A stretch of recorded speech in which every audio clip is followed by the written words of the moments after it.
Hello, fellow travelers. Welcome to Respawn Station. My name is Kandula, and today I'm joined, would you believe it, by none other than Nick Sivak to talk about some more freaking video games. And you know what? This time, all new ones. We're going to talk about our favorite Summer Game Fest games, the highlights of the event, if you will. And we're talking like everything from State of Play to Xbox Games Showcase to the main Summer Game Fest event, and even to I watched the Wholesome Direct and the the Future of Play Direct. Nick watched the Devolver. Is it Direct? Is it a Direct? Okay, yeah. So we'll talk about all that. But of course, before we get there, we have to talk about Nick. What are you playing? Treat. So, this week my playtime has been a bit all over the place. I've been picking up older games. I shouldn't say old games, but I've been picking up Old older ass games. games to play some new content that got dropped over the last week. Mainly, it was split between Starfield with some of their updated new Yeah, I quests figured and Alan Wake 2's DLC, Night Springs, that which they surprise dropped during Summer Game yes, Fest. which was very exciting. Um, Yeah. Sri, which one do you want to hear about? I'll let you pick and Well, we'll go okay. from there. So to start off this topic, I think it's important to say that I'm usually not a DLC guy, right? And Hmm. when we were watching the Xbox Games Showcase, and during the little Starfield section, someone asked like, "Hey, is this enough to bring you back to Starfield?" And I think, interestingly enough, all the updates that they've made since that the game's been out, or about to come out, because is the change with like the rovers and stuff, is that out now? Okay, so it's not out yet. Yeah, that's still being worked on. Okay, but I know like that cities have maps, right? Hmm. So I mean, we'll talk about some of those updates in a second. But regardless, those changes are more enticing for me to go back and play through the main game than for me to like buy the DLC. Does that, you know what I mean?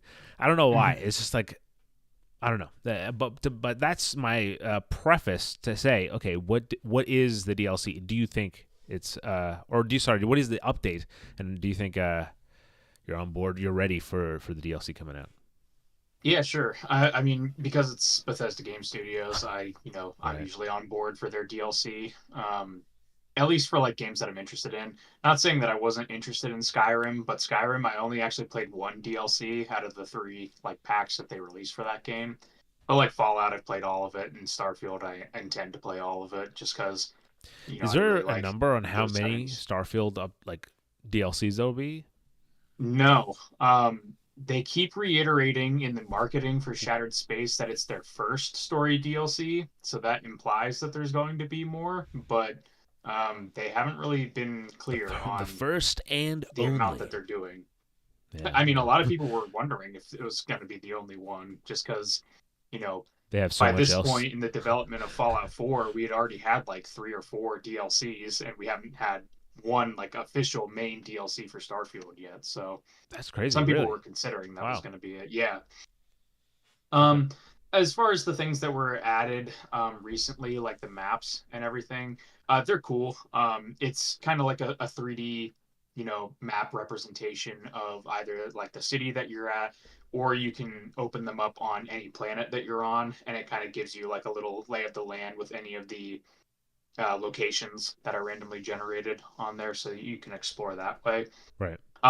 It's kind of a small thing, but like it is a nice little quality of life thing, just because the ones that were in the game before like hardly classify as a map. It was just like a bunch of dots on the screen, more or Yeah. less. Yeah. So it's a nice small addition. The one thing that I do like that's been added in are gameplay settings that you can tweak, and it's a big list of settings. You can, change a bunch of different ways, like how you interact with the game, and then it will change and affect the amount of XP you get. So there's things like you can make the enemy combat AI like a lot harder, and you can make yours like a lot easier. So you like for instance, like you'll deal less damage, but your enemies will deal more damage. You can increase the amount of credits that stores have. You can increase the carry weight or decrease the carry weight you have. You can, make it so that certain healing items That's are cool. required to, cure different ailments that you get in the game. There's a big list of different options that basically you can tweak. And like I said, it affects your XP. So if you make things harder for yourself, it'll make it so that you earn more XP just based on a percentage. If you make things easier on you, you'll earn less XP. But basically, you can tweak the experience how you want. And I definitely went in there and because What'd basically you do? whenever Give me a peek. Give me a peek. yeah, sure. Basically, when we were playing it before, The I don't default. remember if I ever mentioned it to you, Sri, but I always felt like the on foot combat was a little on the easier side. So I was always bumping that up to hard, but then I was getting my butt kicked in the space Sure, combat. sure. So I tweaked it that way. I have like the enemy AI combat set to like very hard right now, and then I have my space combat set to easy, which is pretty much how I wanted that. I cranked up that carry weight capacity because you need that Yeah, high in yeah. Bethesda games. And then like I tweaked a couple other things that like didn't seem as important to me to try to get my XP to balance out. So basically I am earning slightly higher XP with my settings, but basically I was just tweaking a bunch of things to try to make it a bit more engaging on the bottom part, or on the gameplay part on the ground. Hey, how's it going, Loden?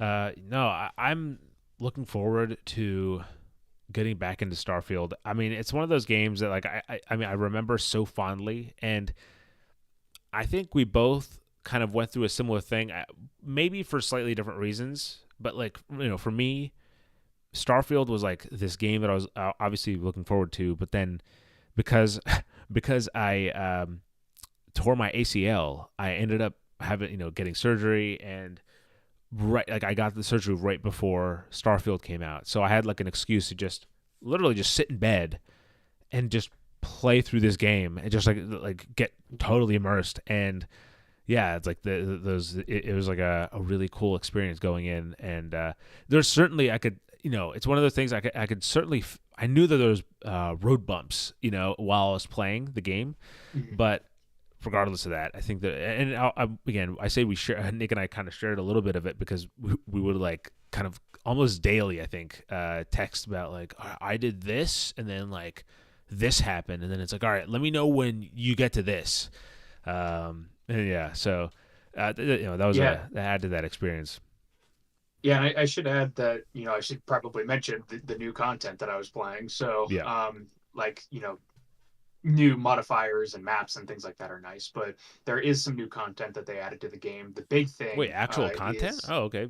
Yeah, go ahead. Go ahead. yeah, I mean the big thing that they added is their creation system, which is essentially like their Oh. mod support for the game. Mm-hmm. They have a system similar in the Skyrim Anniversary Edition, where like it's a hybrid mod marketplace and like free mod thing. So people can upload mods that you can download for free. Yeah. Verified creators can upload mods that you can pay for with like microtransaction currency.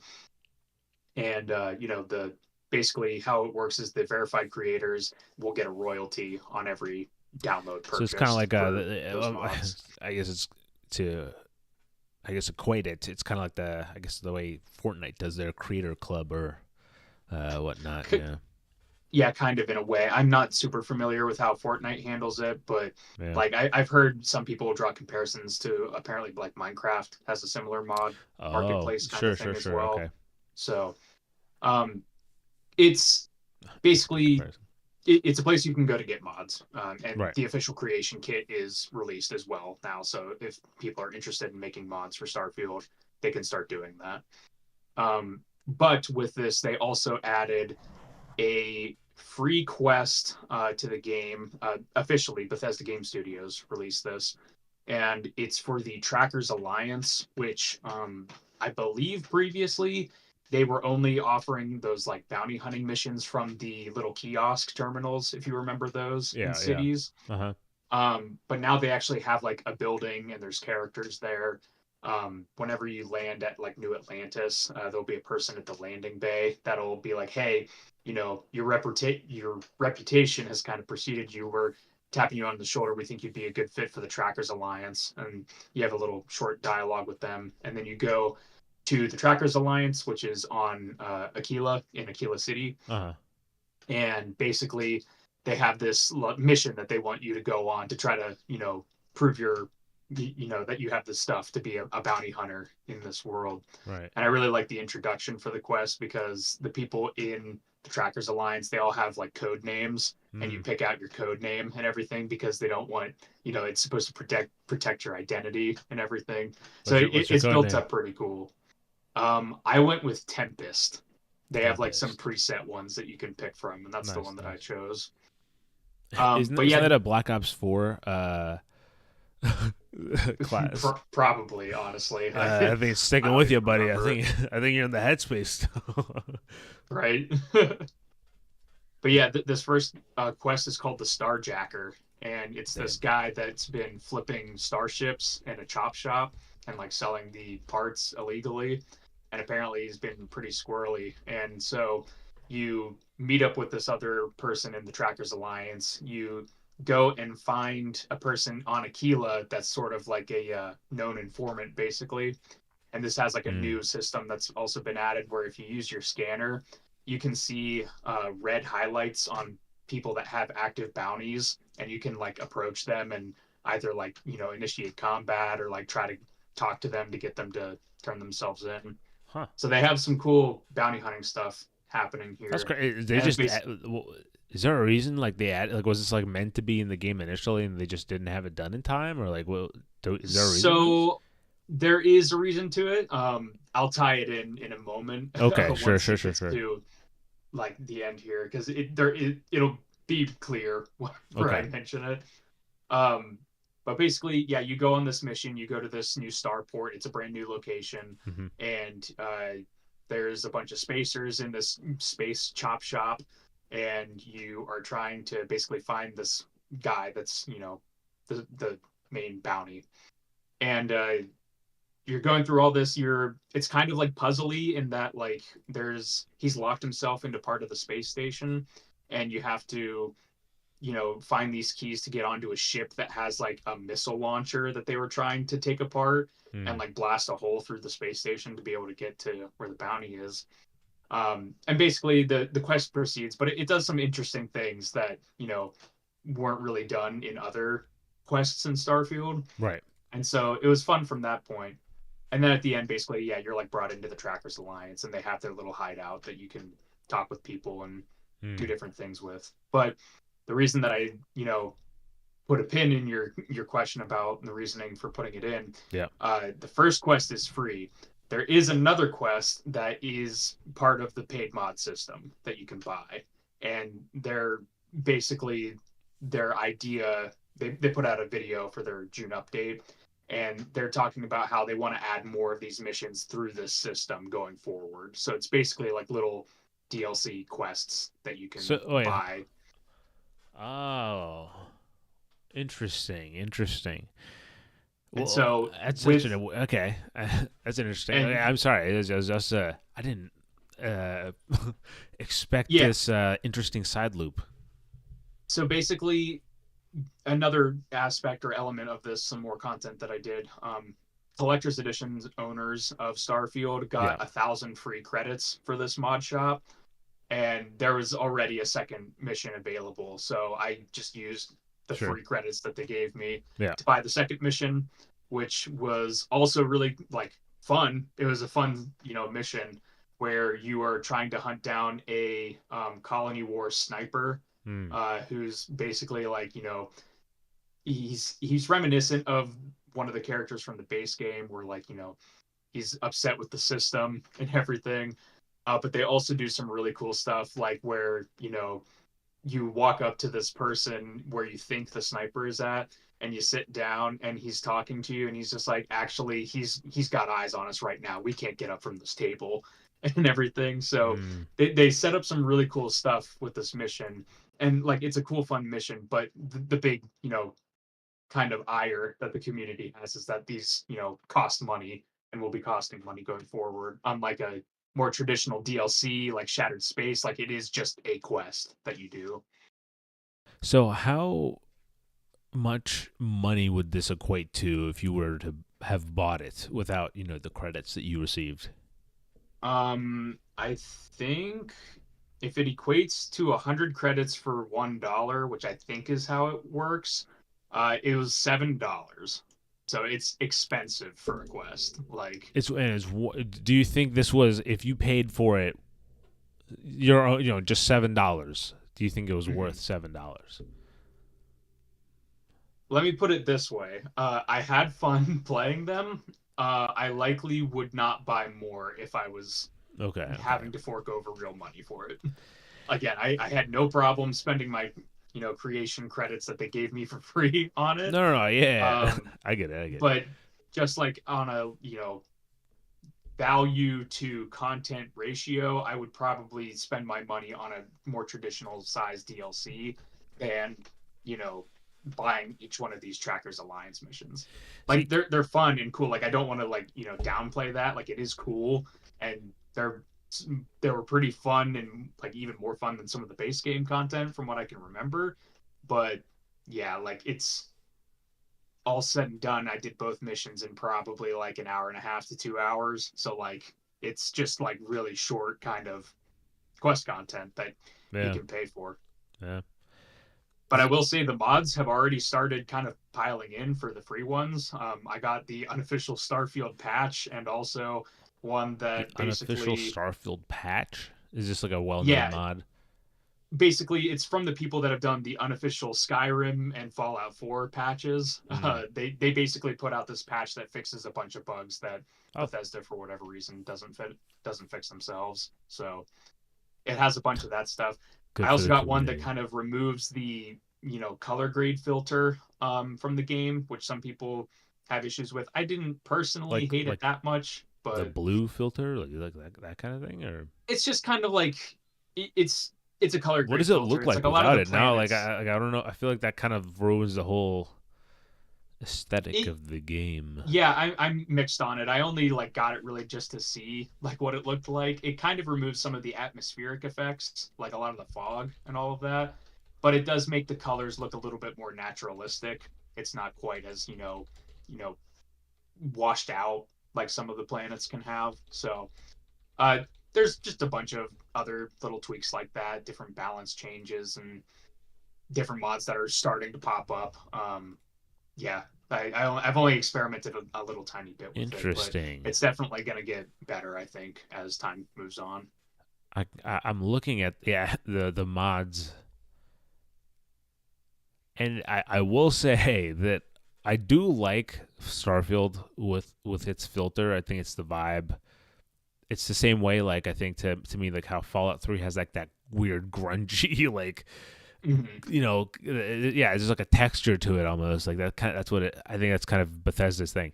But anyway, regardless, they do a good job of selling it here because they pick some stark atmospheric screenshots, and then they cut to like just nothing, so it looks very drastic. So I guess they do kind of sell it in that way. But yeah, Yeah, so like I said, like it'll be interesting to see where it goes going forward. Again, I don't mod my games super heavily.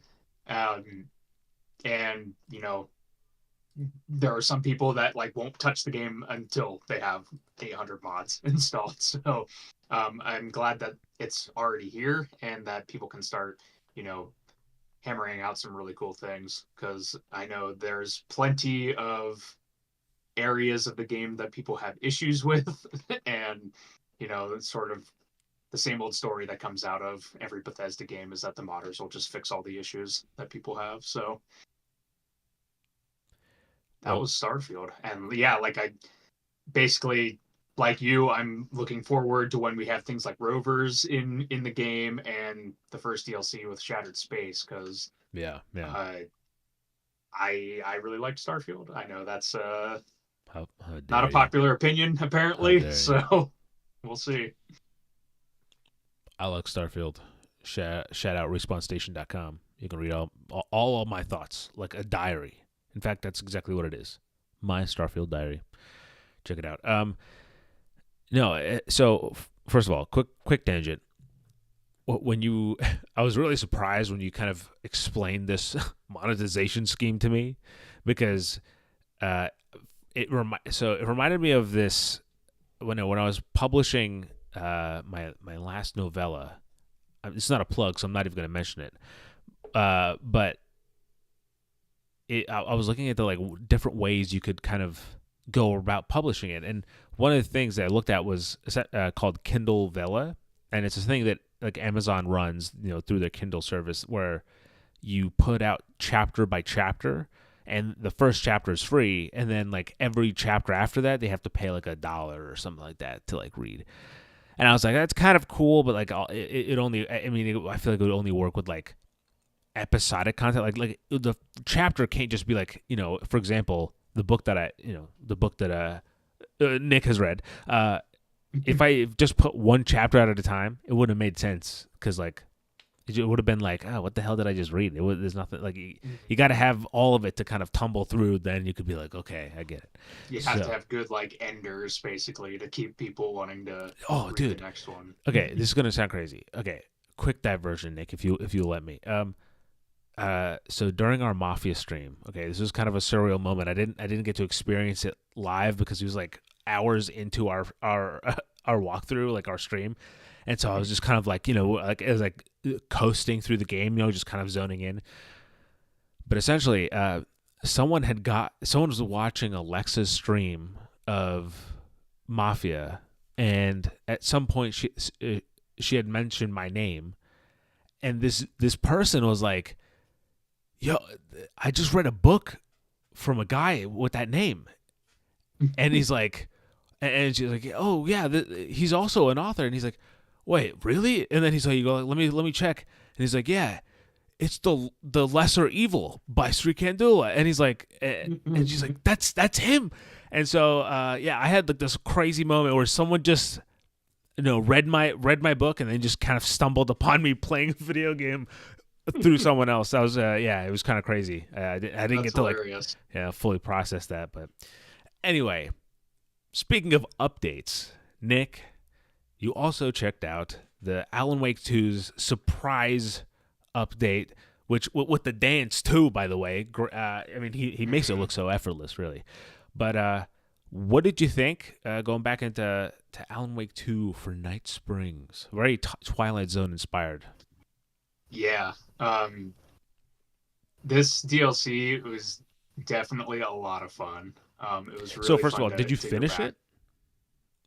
Yes. How long? It's pretty short. Okay. Can you give me a? It's 3 episodes that you play through, and each episode is like pretty much like an hour. So okay. It's about like 3 hours long. Gotcha. Total Okay. To finish the whole thing. Which that might be a complaint that some people would have, is the length. I've seen that pop up here and there. And the other potential complaint is that they do kind of reuse areas from the base game for 2 of the chapters. They're kind of remixed, and obviously they have like different aesthetics to them, and different like details are changed, but by and large they're reusing some content. And again, the length is a little bit short, but everything else about it, I think, is really awesome. So, like nice. I said, it's 3 different episodes. You play as 3 different characters. You get to play as Rose, who, fans will recognize all of these characters, but basically Rose is the lady that works in the diner, who's Alan's biggest fan. Right. There is Jesse, who is returning from the game Control. And there is... Yeah, and there's Sheriff Tim Breaker from Alan Wake 2, who's played by Shawn Ashmore. And basically each of these little vignettes kind of have a different style, a different tone, and you're obviously playing as the different characters. And the setup for this is that in-universe, Night Springs is a Twilight Zone-esque TV show that Alan was at one point writing for. How it's set up in this game is that he is, as far as I'm aware, again, sometimes the story in Remedy games, it's a bit out there, and it's a little bit hard for somebody like me to follow all the exact like lore and connections and everything. but it's a collaboration of episodes between Alan and this other character named Mr. Door, Hmm. that's in Alan Wake 2. And Mr. basically, these Door. are like what if scenarios for, these games, for these episodes. Hmm. And so the first episode you get to play as Rose, and it's very comedic. It's from her perspective, she wears this pink diner uniform I've seen basically, it and on like Twitter. Yeah, and randomly everything coming is up on my pink. feed. Yeah, like the sky is like super pink. It's very energetic and also comedic in that like she's basically fighting a bunch of these monster freaks to try to go rescue Alan Wake. And like I don't want to spoil a whole lot Sure, just sure, because sure, I sure. think a Yeah, lot of makes sense. the entertainment value comes from these things, but that one's very like comedic tone. The second episode you play as Jesse, and this one gets a bit more into the horror vibes of Alan Wake 2. Hmm. It's set at the theme park and coffee world, which you explore in the game, Right. and it's like at night in the rain, like super atmospheric. And basically, you're exploring this area, trying to find Jesse's brother, which is sort of the inciting incident in Control as well. Um, but Tell yeah, me now. you're Did kind you of jump? Did you jump once? no, this I believe again it gets weird with the what if scenarios and stuff, but I think where it takes place is technically before she goes to the oldest house in Control, so she doesn't Oh, have any of those abilities or anything like that. no, no, no. Um, Wait. I meant like, did you like jump in like horror from like oh, from the gotcha. terror? Let me see. I'm trying to think. I don't think in that episode I did, Mm. Oh, which is so the funny. horror one you didn't jump in? No, because there's other things that happen in the other episodes that are like that can elicit a jump scare, Okay. and Okay. this one was more like slow burn horror. Okay. And Okay. you know there's a specific sequence towards the end of her episode that I think is really good, and it is reminiscent of maybe some other games you might have played. I'll name drop you know the middle-ish part of Resident Evil Village as like sort of the Okay. vibe that Okay. they're going for. So yeah, it's slow burn, but that one's also pretty interesting. And then the third episode is really interesting from a Remedy fan's perspective, where you're playing as Tim Breaker, and this one it's out there, is basically what I'll say. So it opens up with Sean Ashmore and Sam Lake talking about making a new video game called Time Breaker, which is very obviously connected to Quantum Break, that they developed with Xbox Right. Right. years ago. They're at Poison Pill Entertainment, which is essentially the inverse of Remedy. So they're making this video game. It's very meta and breaking the fourth wall. And basically, And as the that's why they sheriff had or the they changed their whole name on Twitter and everything to Poison Pill. yep, yeah, it was a little bit of a marketing tease kind of Yeah. thing there. Yeah. But yeah, you basically are going through and you're kind of playing through this plot that Sam and Sean are talking about at the beginning about a master of many worlds jumping through parallel realities trying to kill So is it the actually character. what the plot of Quantum Break that you play through, or is it just like the general idea gesturing towards something and then No, it's very interesting because it's a lot of like elements that are part of the narrative in Quantum Break, but because Remedy doesn't actually own the rights to Quantum Break, they can't like put a stamp on it and be like, these are these characters from Quantum Break. But they have a lot of like creative workarounds that they're using to suggest like, different plot elements. Like specifically, I won't spoil anything, but there's a part where a line that is like used at the end of Quantum Break resurfaces here, mm, and it has a connotation if you're familiar with that, but if you're not familiar with that, it maybe doesn't land the same way. So there's a lot of like really interesting like So, you so know. yeah, this is interesting. I mean, I'm not even that deeply entwined into the Remedy lore. Mhm. I'm actually very detached, if anything. But the only game I've played all the way through is Control, and I know people will hate me for this. I was not a fan, so I yeah, think Control is a very it's the first game that they put out where they were officially saying that their games are connected, right, but it's also a very dense and like has very minimal connections to the other games. sure. So, and yeah, I think gameplay wise, it's definitely a little bit, different compared to their other games. I will say, Sri, I know like if you're not a fan of Control, I would still say give something like Alan Wake 2 a try at some point because I Oh think yeah, that's yeah. definitely more your speed than Control would be. But Absolutely. I was so excited that they announced that there's a physical edition of the game coming out. It is, I mm, believe, $80 because it comes yeah, with the DLC or something like that. I think there's some sort of incentive tied yeah, into this physical edition. It's like a I deluxe think you edition. get the DLC, and I think you also get the remastered first game, if I'm not mistaken on that. You know what? But That's exactly, and you know that's perfect for me. I would love to just go through both the games because I like Alan Wake is a game that I've played the first hour of like so many times. I don't know if I've shared. Stop me, please, Nick, if I've shared this story before on the podcast. But uh, when I was in school, there used to be a community folder where every computer in the school uh, had access to this folder. It was like a public folder, and like teachers would put like grades and or not like tasks and stuff like that there, so that every student could get it. And there's like someone put a hidden folder that had just a bunch of video games, and so there was like the Binding of Isaac was in there. This was high school, by the way. The Binding of Isaac was in there. Halo Combat Evolved, and Alan Wake. And like sometimes if we were done stuff in class, like if there was like a bunch of friends, we'd play Combat Evolved together.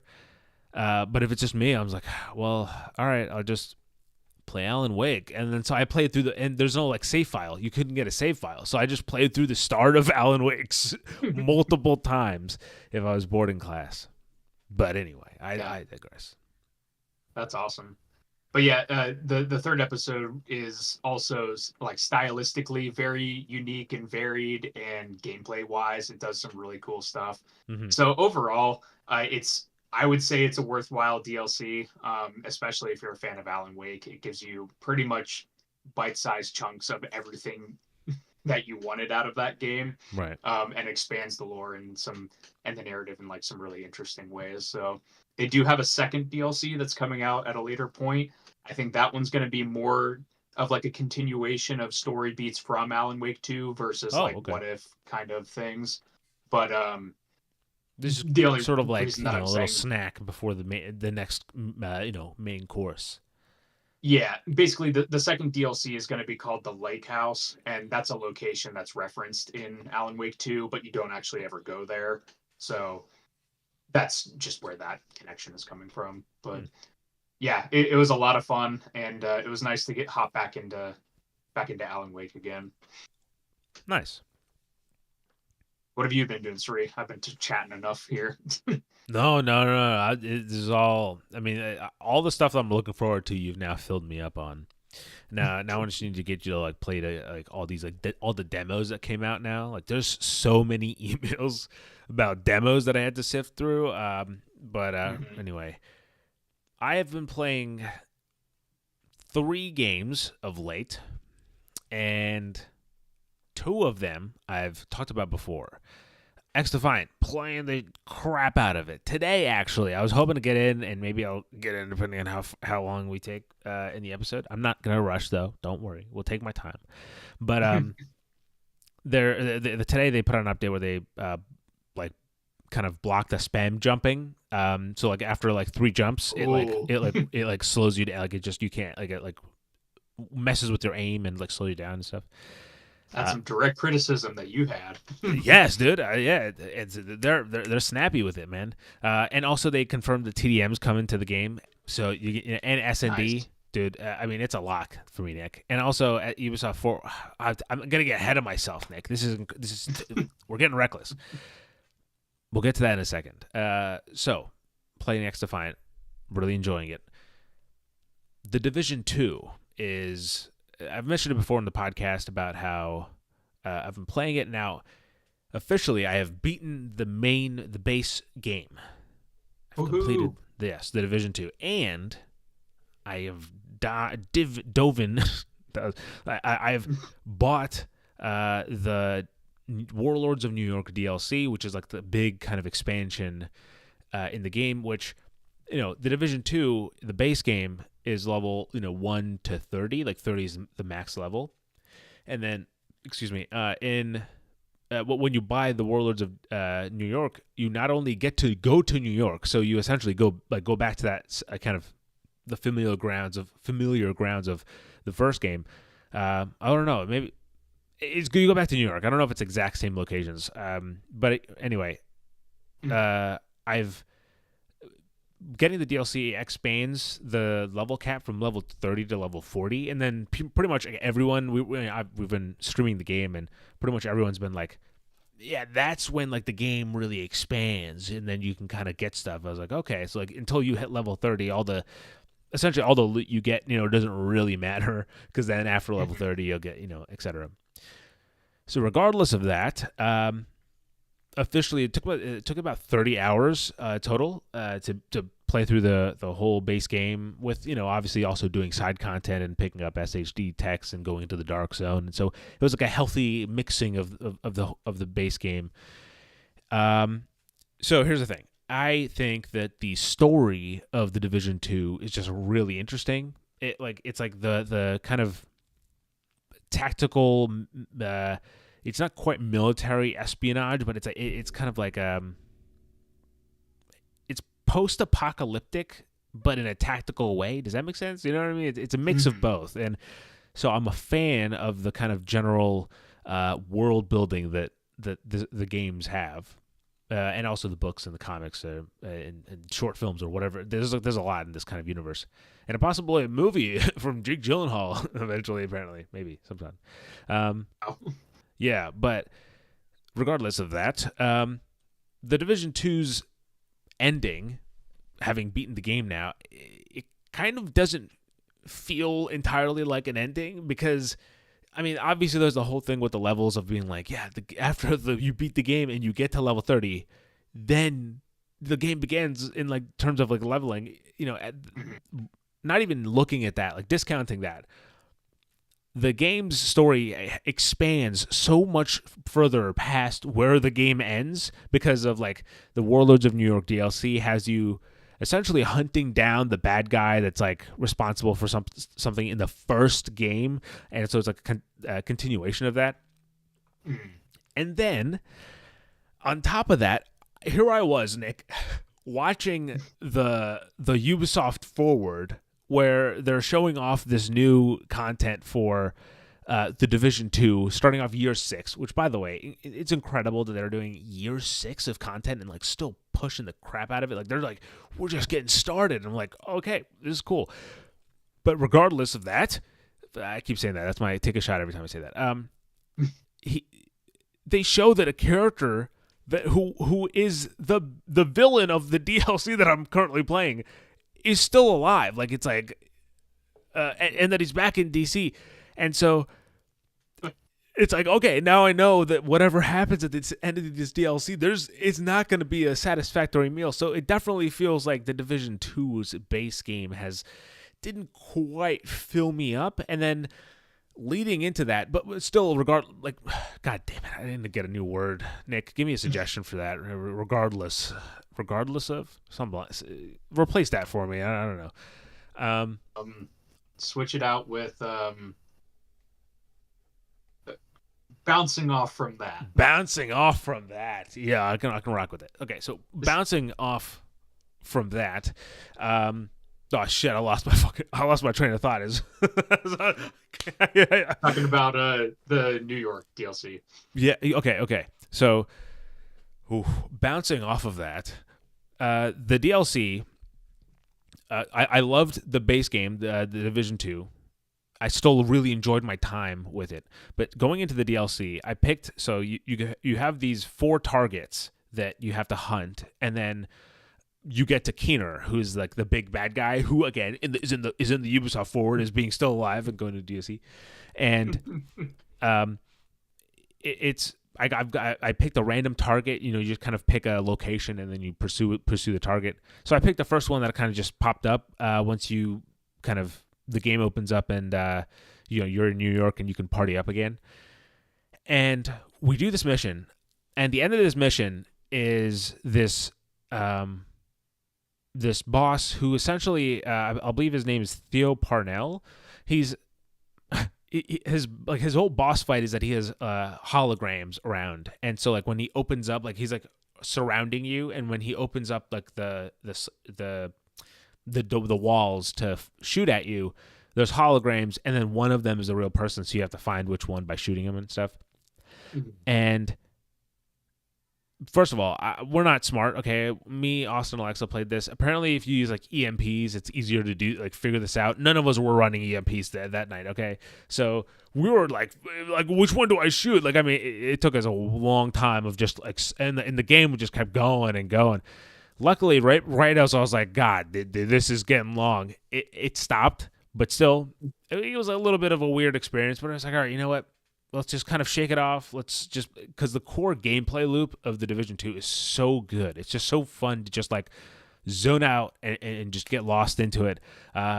And so we decided to get some SHD techs, which are, the kind of the collectibles scattered throughout the map. And as we were getting one, Nick, I do not joke. There's video of it. I haven't gone back to check, but it has to be at least 20 minutes. But we are stuck on this goddamn SHD tech because it says it's in a certain spot on the map, but we can't find how the hell to get there. Like, I'm just looking around like, I think that may be involved over there. That architecture looks like I can climb that, but like, how do I get there? And we circled this block like we were trying to case the joint, dude, and no luck. Eventually, like, chat was like, like, hey, it's over there. It's like, it's down this alley, and we're like, this whole game is an alley, dude. I don't know what's going on.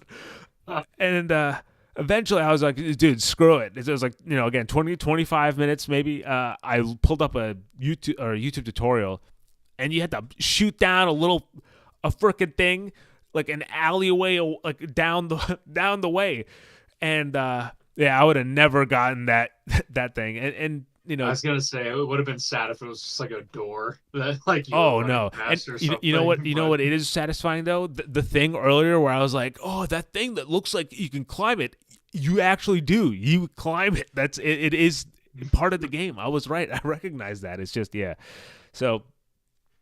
That was a little bit of a sour start to the game. I've now played through 2 of the 4 bad guys, and then of course Keener. I'm sure we'll kill Keener by at the end of this DLC, Nick. So it'll all be good. Totally. But this is definitely like still first impressions of the DLC.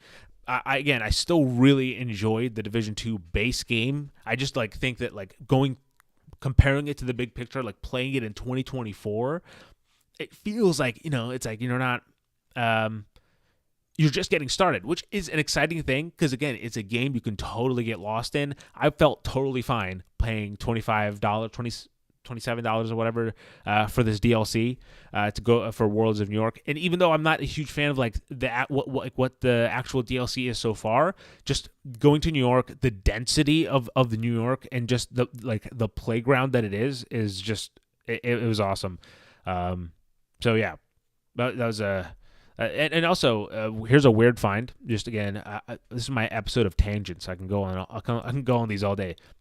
One of the weird benefits of like, having done content creation or stuff on the YouTube for so long is that I can kind of go back and look at some stuff. And so I was going through some privated live streams I did back in like 2015 or 2016 or something like that. And okay, so I famously, I think Nick can attest to this. I famously, in our friend group, I love Batman vs Superman, the Ultimate Edition. I'm a big fan.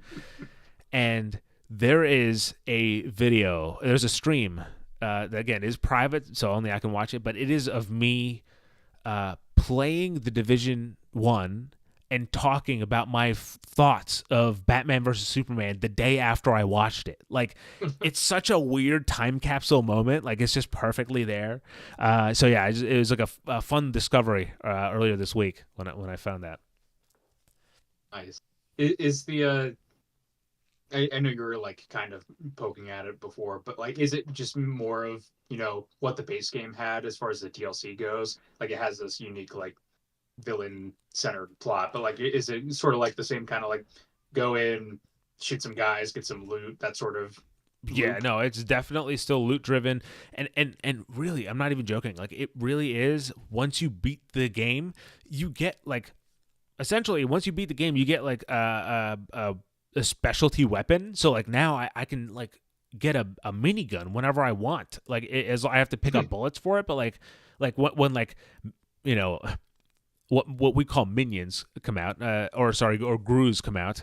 Nick knows what that means now. He joined our stream last week, but like, we can pull out me and Austin can pull out two miniguns, and we just mow these guys down now, which was like is a kind of a crazy dynamic of power shift. But yeah, overall, I mean, it really, and also once you beat the Warlords of New York thing, it even kind of expands further past that in terms of obviously story stuff that kind of keeps going on. There's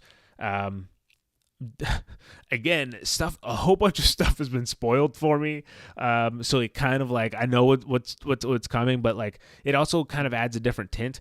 I'm not going to spoil it for anyone who doesn't know, but there's a certain agent, again, I'm not going to name them, but they go rogue at the end of the last like year of content, like at the end of year 5, in the story kind of expansion, that they made that character go rogue. My voice, my throat's getting dry. I can't speak. So please, Nick, drink for me. Let's get. I will. I hope everyone took a water break there while I paused. But now, like, going through the game, I'm like, every time I hear that person talk, I'm like, well, you're going rogue. I know you're going rogue. so it's I know something you don't. yeah, like, so it adds like a different kind of I guess flavor to the material I'm absorbing. So it's a win. It's a 50-50 on kind of how that experience shakes out in terms of like, if I'm looking at this as the Division 2 in 2024. But man, the gameplay is so fun that, like, especially if you're doing like where we are, where it's me, Alexa, and Austin. We're just, it's like we just party up at the end of the night and just play. It's such a good game, and it's so satisfying to like. It's so like simple in a way of like, it hits those adrenalines, like shots of like there's just the right sparsity of rare or like, super rare or whatever, a legendary. I'm not sure what the nomenclature of it is, but it does it just the right enough where it feels like it's so satisfying. Like, every time you see it, we're like, we got an orange, it's like so it's so satisfying. And so yeah, it's so much fun. So if you're looking for, like, if you're watching this or listening to this and thinking, hey, should I get into the Division 2? Absolutely get into the Division 2. It's a great community as well. People really just super, like, there's like YouTube channels that are dedicated exclusively to the Division 2, like no other content. Juggernaut. Yeah, so I mean, also, it's crazy that like Ubisoft has let Massive support this game for so long. That is, I think, something crazy to mention. I'm sure the game's been very successful enough, I'd assume, to warrant being supported for this long. But it's really cool to see this game like going to this long. I mean, also, I guess Rainbow Six Siege went into year 10, something like that. I'm not sure. That's not surprising as far as their things go. That game is super popular, but yeah. Yeah. The But vision bodes well for a game that I'm sure we're going to talk about later this evening. yes, absolutely. Now, the other game I'm playing, it's Tiny Terry's Turbo. Hold on, Tiny Terry's Turbo Trip. That is it. I think that's it. I don't know. I betrayed myself. I put TTTT in the notes. Like what did I just type out the name? I'm pretty sure. I'm 99% sure it's Tiny Terry's Turbo Trip. Okay, Tiny Terry's Turbo Trip. I have played about 4 hours of this game. I am almost done. Like I can finish if I want to, but I'm enjoying my experience. It's a very fun, very satisfying little tiny perfect package. And I haven't formulated my thoughts on it yet. I'm playing on the Steam Deck, by the way, which is like a perfect place to play this thing. It's like, I can be like leaning back in my chair or just chilling on the couch and playing it, and it feels kind of perfect, perfectly balanced and perfectly light in terms of content, not just like the weight of the Steam Deck. It's not a Steam Deck review.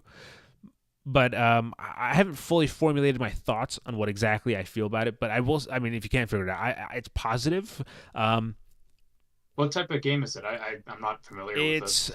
So it's like a third person adventure game. I mean, it's third person. It's open world, but it's like a tiny little open world. Like it's like a small map, but it's like a cute little small map, and Tiny Terry is a pretty small guy, and he's a kid, and adults aren't that much taller. So like in the city, the city's like pretty traversable. Like it takes like a few minutes to get around, but it's like just the right amount where and it has just enough of content where I'm not gonna get into it. Nick, stop diverting me. We'll talk about it next week. We got to keep teasing these people. We got to come back for next time. So come back next time. Sure thing. And by then I should also have my review for the game written, and I'll have given it a score. Though I can tell you this, once I finish the game, I'm not gonna say it's very positive. I'll say it's very positive. The game at the very least is good. I can say that, right? That's a fair enough thing to say. It's a good game. Good tease. It's a good game. All right. So with that said, Nick, we're gonna move into the main topic, which. Normally we talk about news, but really it's kind of mixed in because it's all about Summer Game Fest. What's going on at Summer Game Fest? Summer Game Fest this, Summer Game Fest that. We have done Absolutely. a lot of Summer Game Fest coverage. If you want to see our reactions to a whole bunch of stuff, you can check it out there. If you want to see like impromptu commentary from Nick on his initial thoughts on Xbox Games Showcase. No, wait, was it Xbox Game Showcase. I think it was Xbox. You can check out my video over on my channel, youtube.com/SDSK. But we're going to talk about all that stuff here. But first, I think a quick hitter before I guess we dive into all that stuff. Nick, what's going on over there with Elden Ring, in that Elden Ring land? Basically this was one headline that I saw looking earlier today that I was like, hey, this didn't happen during all the announcements. But basically, Bandai Namco and FromSoft, they tweeted out that Elden Ring has hit 25 million players ahead of the Shadow of the Erdtree DLC, which is far and away From's best game ever. I mean, best performing game, I should say. That was already known like a couple months after Elden Ring was already out, but this is like, orders of magnitude more than any of their other games. So good for Elden Ring. And people have, I think, what was it, 1 week now or left? I think until so. the DLC, and you gotta beat a certain boss to get to that DLC, though, right? Mm-hmm. So you got 1 week fools to get to that boss. Yeah. That's usually how it works in their games. There's usually some boss or some location on the map you have to go to actually activate DLC. So, yes, this one is in I don't think it's considered a hidden area, but it's like you have to play a little bit to get there. So Sure. Yes, yeah. Elden Ring, a game that I will admire from a distance, but never touch. Just I think you'd enjoy it, Sri, but it's a hard sell just based on the time. I feel like dude, I will it's play gonna them. kick my ass. I You would played love Lies to. of P though. You got it under your belt. That is one notch. And I don't know how much I would love for you to play Lies of P and share your thoughts on how it is. Uh, but like, by the way, absolutely love Lies of P. Like, it's one of those games that's like marinated well with me. Like I look back very fondly on it. Um, it has like very Resident Evil vibes, and it's it's like a tone, or like, I imagine it's what when people play Dark Souls, they really like the vibe of it. I'm not saying it's the same vibe, but like the vibe that Lies of P has, I really like. Does that make sense? So Yeah, I can understand how those Dark Souls people feel now. But yeah, I'm looking forward to what they cook up next. I don't know. Have you gotten the end of Lies of P spoiled for you? no. Oh man, what a crazy ass twist, dude. Yeah, it's good. It's good. All right. So with that said, Nick, how do you want to do this? I think we can start with well, first of all, State of Play, Summer Game Fest. I also watched the Future of Play Direct, Wholesome Direct. You watched Evolver. We both watched Xbox Game Showcase and Ubisoft Forward. Yes. Did either of us watch PC Gamer? I did not. I don't normally watch Me PC neither. Yeah. PC Gaming Show, who as far plays as these showcases go, it feels the longest. I'm not sure if it is the longest, but it always feels the longest. And there's usually only like one or two things that I'm actually interested in. So I'll get emails for the last about couple of them, years, I just kind of look up a list and see if anything piques my interest. Yeah. No. Yeah. I have not watched PC Gamer in a little while, but again, I get emails. I check up on what's new, but yeah, I just haven't been as involved. But that being said, well, okay.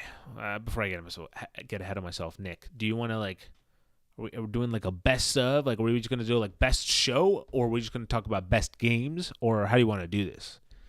We can bounce around. I think I Sure, feel sure. like having less of a we're talking about this given show would help. But I do think like if we want to give it some structure, maybe we start with one of the showcases. You and I both give a favorite, and then any other highlights we want All right. to Well, touch on, and so just kind of have a general discussion about them.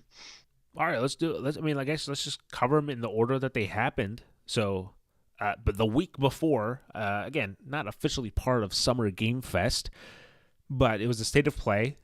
Excuse me. Nick and I both reacted to it. We watched it, and I think Nick and I both have the same highlight for this one. As do many people that watch that As State do of many Play. people. So on three, Nick, ready? 1, 2, 3. Astrobot. Astrobot. Absolutely.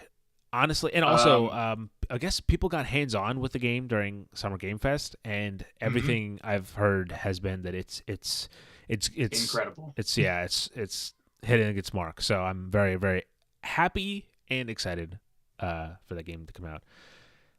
Yeah, by by far the best trailer that was in that State of Play. But It just looks the most yes, fun. It looks the yes. highest quality. Like But it's that being said, something. I don't think the Concord deserves as much like crazy hate as it's getting. Like I don't know. Like Internet dunking. Yeah. yeah, like I get it. I get it. It's another like I don't know why people are saying like it's the state of the industry. Like guys, it's a shooter. Like it's I don't know. Like the Mhm. I don't think it's just a trend chase just because it's a genre that's popular. Um, Also, it doesn't mean that like there's something there that could be fun. I'm not saying it's going to be a hit. I'm just saying like we've got a glimpse of it. We got a 10-minute glimpse of it. We can't be like, it's fucking state of the industry at the moment. Yeah. Uh, Yeah, it's a weird one, especially even when you look at like Helldivers, where it's like Yeah, on paper, like a co-op horde-based shooter, like that's also a really popular thing, and that defied all the expectations. yeah. So perhaps Concord can. I will say I think it has a bit of an uphill It's battle in that regard, absolutely but it's set up for a little bit, and I do think that it's I believe it's a $40 price tag for the game. I And think you're right. Yeah. and also they did say in the showcase that every week they'll have new story content releasing, so like new kind of vignettes every week that kind of expand the game's lore and story, which is a crazy, like a big promise, but cool. For $40, you're getting all that stuff. Understand. I'll see how it is when it comes out. I'm not like it is. It definitely has an uphill battle, as you're saying. I'm not gonna be one of the people resisting. I just want to see what it is first. I actually see it in action. But and actually, we're gonna talk about a game very similar to that later on. I think I'm gonna bring it up, but Astrobot, game of the show. Then Astrobot is so like I'm so looking forward to that, and that's also like not a full $70 game. I think it's $60, so that's yeah, I think nice. so. Like you get like a little bit of a discount on that, but also I did see earlier today that the devs said that they are planning some free DLC post launch, so that's something else Yeah, to look yeah. forward to with Astrobot. But yeah, just I think the one thing that piqued my interest the most is that three. I've not really shied away from criticizing Sony's AAA lineup, where a lot of them are third-person action adventure, Yep. stealth and combat, crafting kind of games, and Astrobot, like even though it's still technically third person, if you want to call a platformer like that a third person game, like it just looks so different from all of their other offerings, and I think that's what interests me so much in that. Also, I'm a fan of 3D platformers, so that helps. But No, and I think again, I've been saying this, or I said this during the state of play too, about how I think Astrobot's a perfect kind of like replacement for like how I Crash or like not mhm. who's before him, Jack and Daxter, Yeah, like Jack and Daxter or Spyro, something like that. yeah, like it's a perfect replacement because it's like a wholesome, or Sackboy. There you go. I think Sackboy was the last one that was kind of like a big, Mhm. PlayStation family brand, and then and he kind of. I think we had a PS5 game, right? Sackboy, but Mhm. he's not on the box art as much as as like Alloy, for example. So I think Yeah. Astrobot's like a good kind of mascot for how like family friendly PlayStation could be, and it's really awesome that not only are they getting to do their shot, like shooting their shot here, but also that it seems to be working out. I'm super excited for it. Now, that brings us to Summer Game Fest, the main event, the main show. 2 hours of content right into our faces. And I have a list, Nick, written down in my handy dandy notebook about all the little games that were announced. So I'm going to run through. Well, do you know your favorite? Do you want to discuss a few that are like caught my eye? Um, I don't know if I have necessarily a favorite. I do Okay, also, okay. I was tweeting like a list of some of my favorite Right. You trailers did just have from your. all the Yes, shows. yes, So yes. I have my little list of ones that I picked from this show Okay, set okay. aside, but like picking a favorite, I'm not 100% certain I have one. Okay. Well, I mean, let's talk through some of the kind of highlights. We had Lego Horizons Adventures, right? Hmm. Or is it Lego Horizon Adventures? I think it's Horizons, I just think. Horizon Adventure. Okay. Well, it's I one of think the those. brand is Horizon. Okay. Uh, look, I was scribbling down this thing as I was watching. It's barely hard. I can barely read this thing. All right. So this was a spin-off game. It's from the obviously the Horizon series, Horizon Zero Dawn, and what is it, Forbidden Forbidden West? West. Yeah. Yeah. And it's essentially like a kid-friendly way to get kids into the universe, I guess. I mean, Austin was like super stoked. He's like, "Yeah, this I can see the potential of this. This is Hmm. reaching the kids at a young age." Um, and I mean, it sounds a little sinister when you put it that way, but no, I think that it looks fun. I just don't like Lego games. Oh man, I feel like I'm making myself look the bad guy this episode. I'm like, well, I don't like this game. No, I'm not a big fan. It was actually a recent revelation. I picked up a Lego game and I was like, it's finally time. I'm ready to play this Lego game. I'm not going to say what it is just in case, but because again, I'm not trying to catch smoke. I'm really just trying to be honest. And I started playing it, and no joke, I have it in this book because I write in my reviews in this book, and I wrote down the name of the game because I was going to do it as like, oh, my backlog. It's one of my backlog games, and there's 2 notes on it. And it's like funny or something like that, and then it says, I do not like Lego games. It's very simple, and yeah, I did not finish the game, and so That's a massive 180 on those notes. Funny. yeah. So yeah, I'm not gonna get to Lego Horizon Adventures, but it is cool. I'm glad. I've also heard that it's pretty fun, kind of from coming out of Summer Game Fest as well. So Yeah, I texted a buddy of mine and I was like, I would be more excited for this if I cared at all about Horizon. It's just one of those franchises that I really right. like. I at one point wanted to try. Had a copy of Zero Dawn for like 5 years, and then I was like, I don't think I'm gonna play it. Yeah, so yeah. If I was more of a fan, I think this would be a really exciting announcement. But for me, it's just kind of like a cool, I guess. Yeah. The next game, I mean, I don't have much to say about it, but it's a big one. Quidditch Champions. You got anything to say about this one, Nick? Nah. Yeah, I played some Harry Potter games as a kid, but it's really been. I've read the books. I've watched the movies. I've watched the movies multiple times at this point because I've seen them in theaters now as well. But that being said, have not played Hogwarts Legacy. Just know it's not for me. I'm not into the. I'm not. I've also watched Fantastic Beasts, by the way. That's how far I've gone. But the last one was a crazy one for me. But anyway, I did think it was interesting that they're revisiting Quidditch because there is a Quidditch like PS2 / there is, yeah, game, and so that's funny because like so I was surrounded by Austin and Alexa who were like, I mean they were for that like a month after that game came out they were like absorbed in that like they would just be talking about this. Muggleus or Expelliarmus or whatever the hell they talk about, those nerds, stupid nerds. So like whatever they're talking about, I was surrounded by it for about a month, but I did not succumb to that dark side, and I have not played the game. But one thing I did hear, one of the whispers that I heard, is that like, oh, I wish this game had Quidditch. I wish this game had Quidditch. And the answer was always like, oh, it's because there's a Quidditch game on the way. It's in it, And now that it's been revealed, I do think there's I've been again. I'm reporting on what I've been hearing. If these walls could talk, these are what they're saying.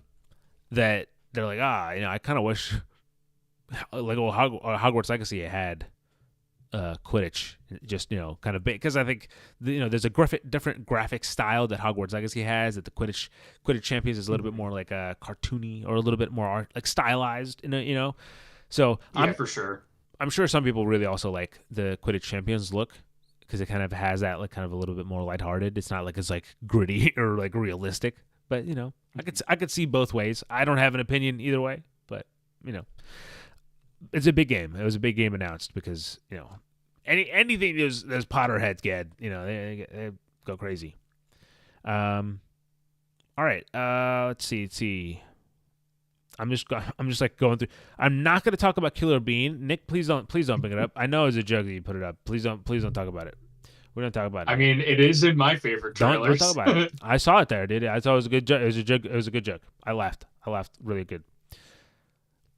Let's see. Delta Force Hawk Ops. Wow. I did not. Title. I have no idea what the hell was going on there. And good thing I had a press release to decompress. It is a heft. Do you care about this game, Nick? First of all, let me start with that. I thought it was interesting when they said that the campaign is going to, kind of recreate some scenes from the Ridley Scott movie. But as far as from what I saw from the game, like I'm probably not going to play it. It just kind of has that like kind of like what we were talking about with X Defiant. It just kind of has that sort of like not Battlefield / not Call of Duty kind of look on it. There goes my light. But Oh, there it is. He's submerged into the darkness like me. Look at that. We kind of match now. It's like a kind of a tonal, I feel like now we got to talk about horror games. absolutely, it's coming up. So Yeah. but yeah, I don't have much interest in Delta Force, unfortunately. Okay. So to essentially, Delta Force Hawk Ops is the latest installment in the classic shooter franchise Delta Force, and the game will be available free to play on PC, consoles, and mobile, and will feature 3 distinct game modes with crossplay support, also planned. So there's large-scale PvP mode called Havoc Warfare, where you compete as part of a large team and take the fight to the enemy as you battle across massive maps featuring authentic terrain, including a range of military vehicles, tanks, and aircraft. There's an extraction mode called Hazard Operations. I'm running out of water, man. There's a campaign mode. There's called Black Hawk Down, an exciting recreation of the classic Delta Force campaign mode, sees a return to Mogadishu to participate in the events of the 2001 Black Hawk Down TM movie, while also serving as an official licensed remaster of the original Delta Force Black Hawk Down game. Whew. So there it is. And for those of you who are wondering what the hell this is, so this game is from Team Jade, who is notable as a TMI studio group, who is known for the Call of Duty Mobile and Assault Fire, who are the popular Chinese shooter games. But anyway, bouncing off of that. Oh shit! I'm plunged into even further darkness. I can't even read my notes. Okay, okay. Skate. What do you think? Is that your game show? No, but Wow, I was really happy to see goddamn. Skate. You Man. know, surprisingly, EA's been very open about this game's development, sort of similar to how Motive was being with Dead Space Remake, where they're Yeah. sharing like behind the scenes stuff online all the time. It's just most of that footage has been, in gray box for Skate and like look at this early, like we have like some people early play testing and all this. So it was nice to actually see the game with some actual art in it. I know that they've had like, bits and pieces of it here and there, but this looked closer to getting to Right. a release. We still don't have any idea about the potential release date. They're still working on it. They were announcing essentially console play testing with this, but I thought the skit was like kind of funny. I know some people were saying that it was a bit long, and I guess if you're not into that sort of I like was certainly Tim, confused. yeah, Also, it Nick, was a weird little quick trailer thing. question for you. Hold on. Do you have anything else to say about Skate? I don't want to cut you off first. Go ahead. Nah, that was pretty much it. I will look forward to it, Okay. but when it's done. Okay. So, this was okay. We're gonna skip ahead because this was an Xbox, but this is a question from the audience. Has Nick played Dragon Age? Any of them? Dragon Age 1, Dragon Age 2, I Dragon Age have Origins. them physically on Oh. 360. I have not played them yet. Oh. I did watch the gameplay that they shared for Dragon Age: Yes. The Veilguard. Oh my Which, God! Let's not talk about it. Let's not talk about that name, please. yeah, I did like Dreadwolf a bit more, Man. but I think the gameplay looked pretty cool for that Yeah, game. actually, the gameplay looked really awesome. I mean, it was like a 20. So, like I said, we're getting a little bit ahead of ourselves, but look, we're always looking to be like this. This is kind of what you can expect here. All right. Yeah, we're gonna bounce around. It's Bounce yeah, off of that. we're gonna bounce off of that exactly. I'm gonna stick with that one. So this was showed off during the Xbox Games Showcase, and there was a 20-minute gameplay, like full kind of. It's essentially like an extended gameplay preview that then they cut down and between the Mhm. gameplay they'd be like, and then this happened, and then your characters did this, and then we follow, then the story continues, and then you kind of pick up from there. Mhm. But the gameplay looked really awesome. Just like everything looks so nice and crisp and like just high detailed. Uh, very colorful world. Look, as someone who's not played any of the Dragon Age games, though it's one of those games. Like I have Dragon Age Inquisition. It's one of the I've been wanting to get to it. It's just like 27 hours. I don't know, do I want to play 27? Mhm.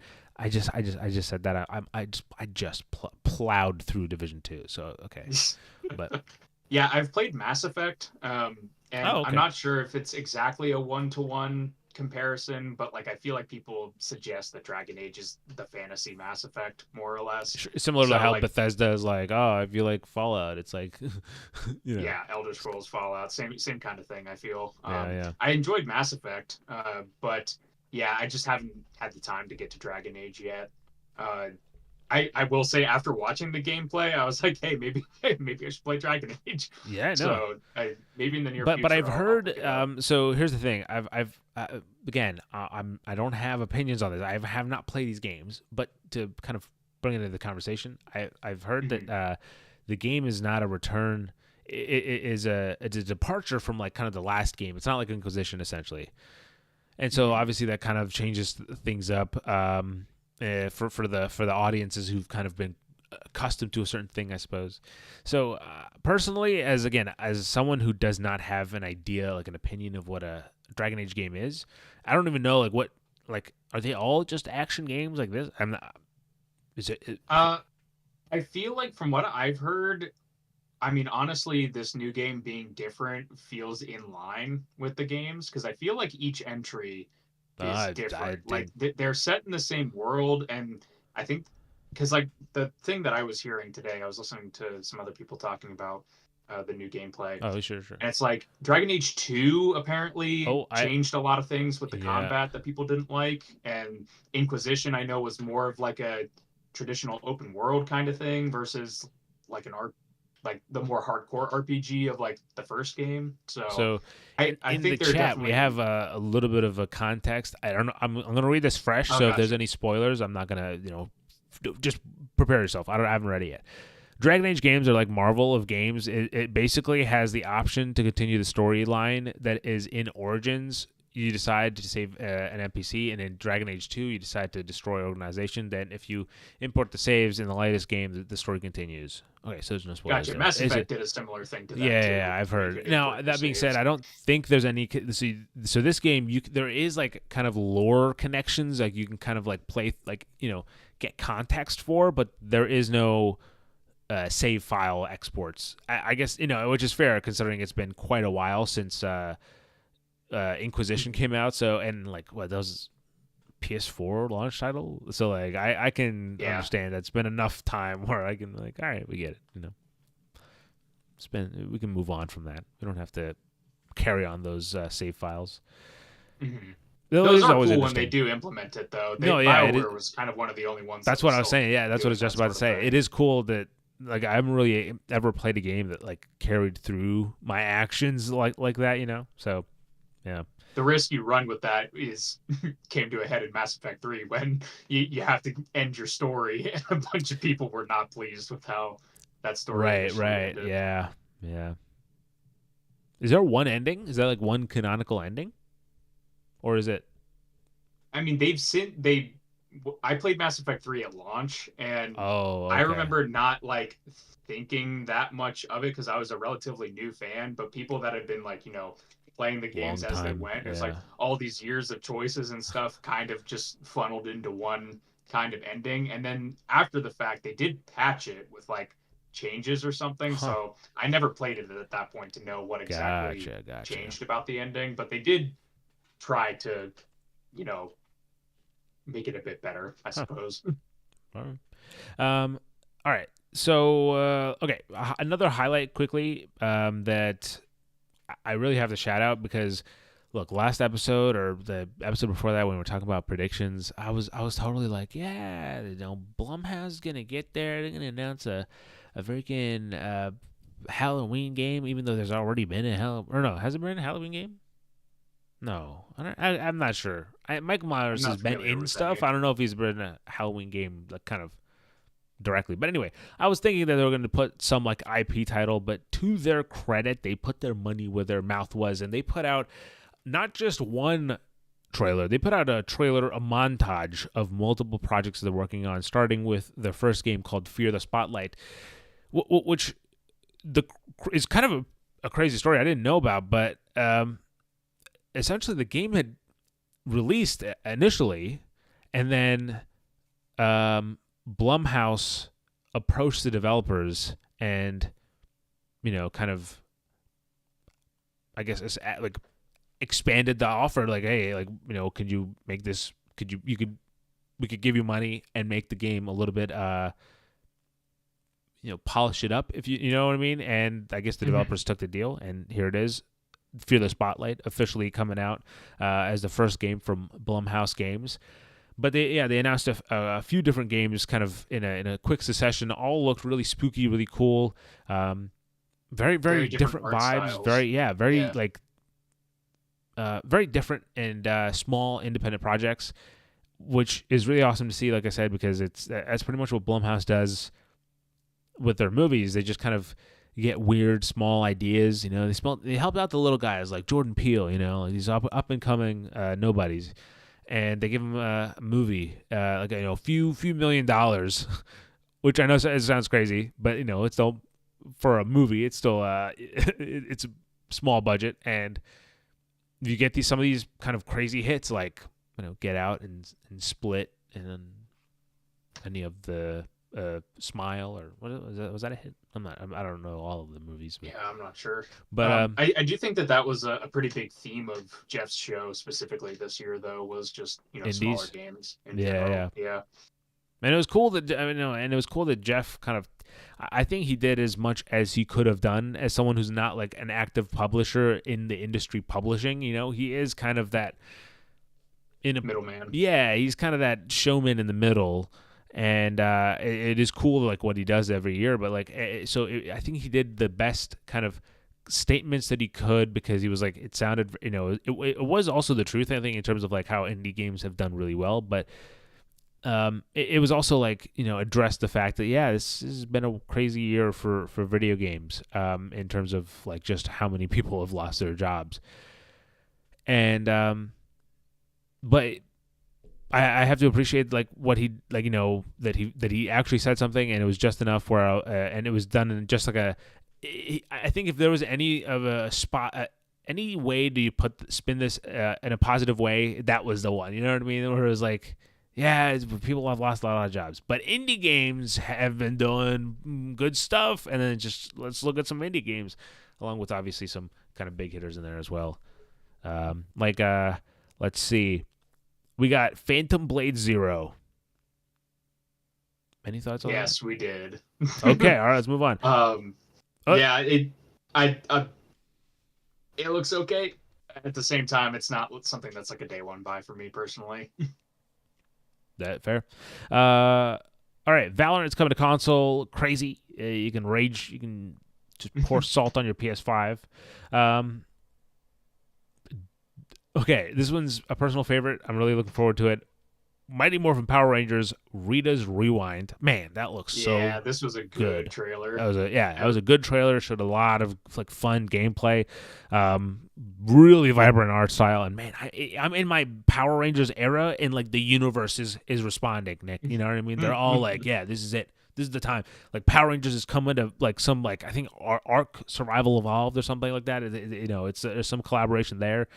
I'm sure he's on Fortnite. I'm sure Fortnite has some Power Rangers stuff. I don't know. There's got to be stuff. This is the Power Rangers time. Yeah. I like I said, Sri, I was tweeting out trailers in like a big thread that I really liked, and actually a couple of the guys from Digital Eclipse liked tweet about Power Rangers, so that was nice to see. Yeah, I'm not like in my Power Rangers arc right now. Like, you got to get in, Nick. Please join. I watched it when I was a kid. Like, please join me, Nick. Yeah, I watched it back then. But yeah, this game, I think I just really prefer high energy trailers, right? And this is like probably the highest energy trailer that I can't was wait in to the get to one of show. my favorite games of the whole game show because it is one of the least high energy trailers of the of the whole all the showcases. All right,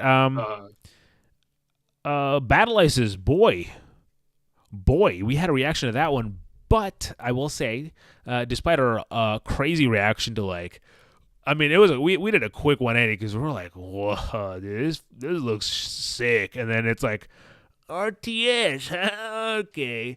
I think it's RTS, right? I think that's what it is. yeah. But apparently, again, to the game's credit, it's really it's actually pretty fun, and it is free to play. So I'll give the game a go. I laughed at it. I gotta give it a go, and I'll report back once I've played the game. I think they're still like doing play tests and stuff, so it's not like ready to come out. But Mhm. apparently, it's a game that you can essentially play with 2 buttons. That's a crazy selling pitch. You got me in. I'm Yeah, for hooked. an RTS, Yeah, that's pretty interesting. and that's the whole thing. Like their whole system is that they're trying to simplify and kind of make it as approachable as possible to play an RTS, and that's exactly what I need. I need babies first RTS, man. That's what I need. So perfect for me. I will check it out despite my kind of initial first reactions. All right, moving on from anything else. Oh, actually, one last one that I had from Summer Game Fest that was actually like a big highlight for me was Dune Awakening. I was already excited for Dune Awakening because I really enjoyed Dune part 1 and part 2. Really excited for part 3, and I have the Audible book for Dune. I just haven't read it yet. Okay, I'll get to it. It's like 40 hours long. I'll get to it. I have 20 more hours of The Division to get to first. Okay, but but I can't say bouncing off of that. God dang. But Dune Awakening, the trailer, this was like an entirely CGI trailer. Again, I didn't need gameplay. I knew kind of what to expect. Like it's an open world MMO survival game. Like, I know what the gameplay is going to be like. And so this whole trailer, this whole CGI trailer was just explaining how this isn't like in universe, but like not in universe. It's like Paul is like ruminating on a universe where like the timeline splits and he doesn't become he's not born, and instead there's another person who kind of lines up to be the potential hero, and that's your character, whoever you choose to be. Is a really cool fucking spin because it's like you can be Paul Atreides, but you can also be yourself. Like that's a really cool spin. You know what I mean? I dug that. I was really like that was a great hook.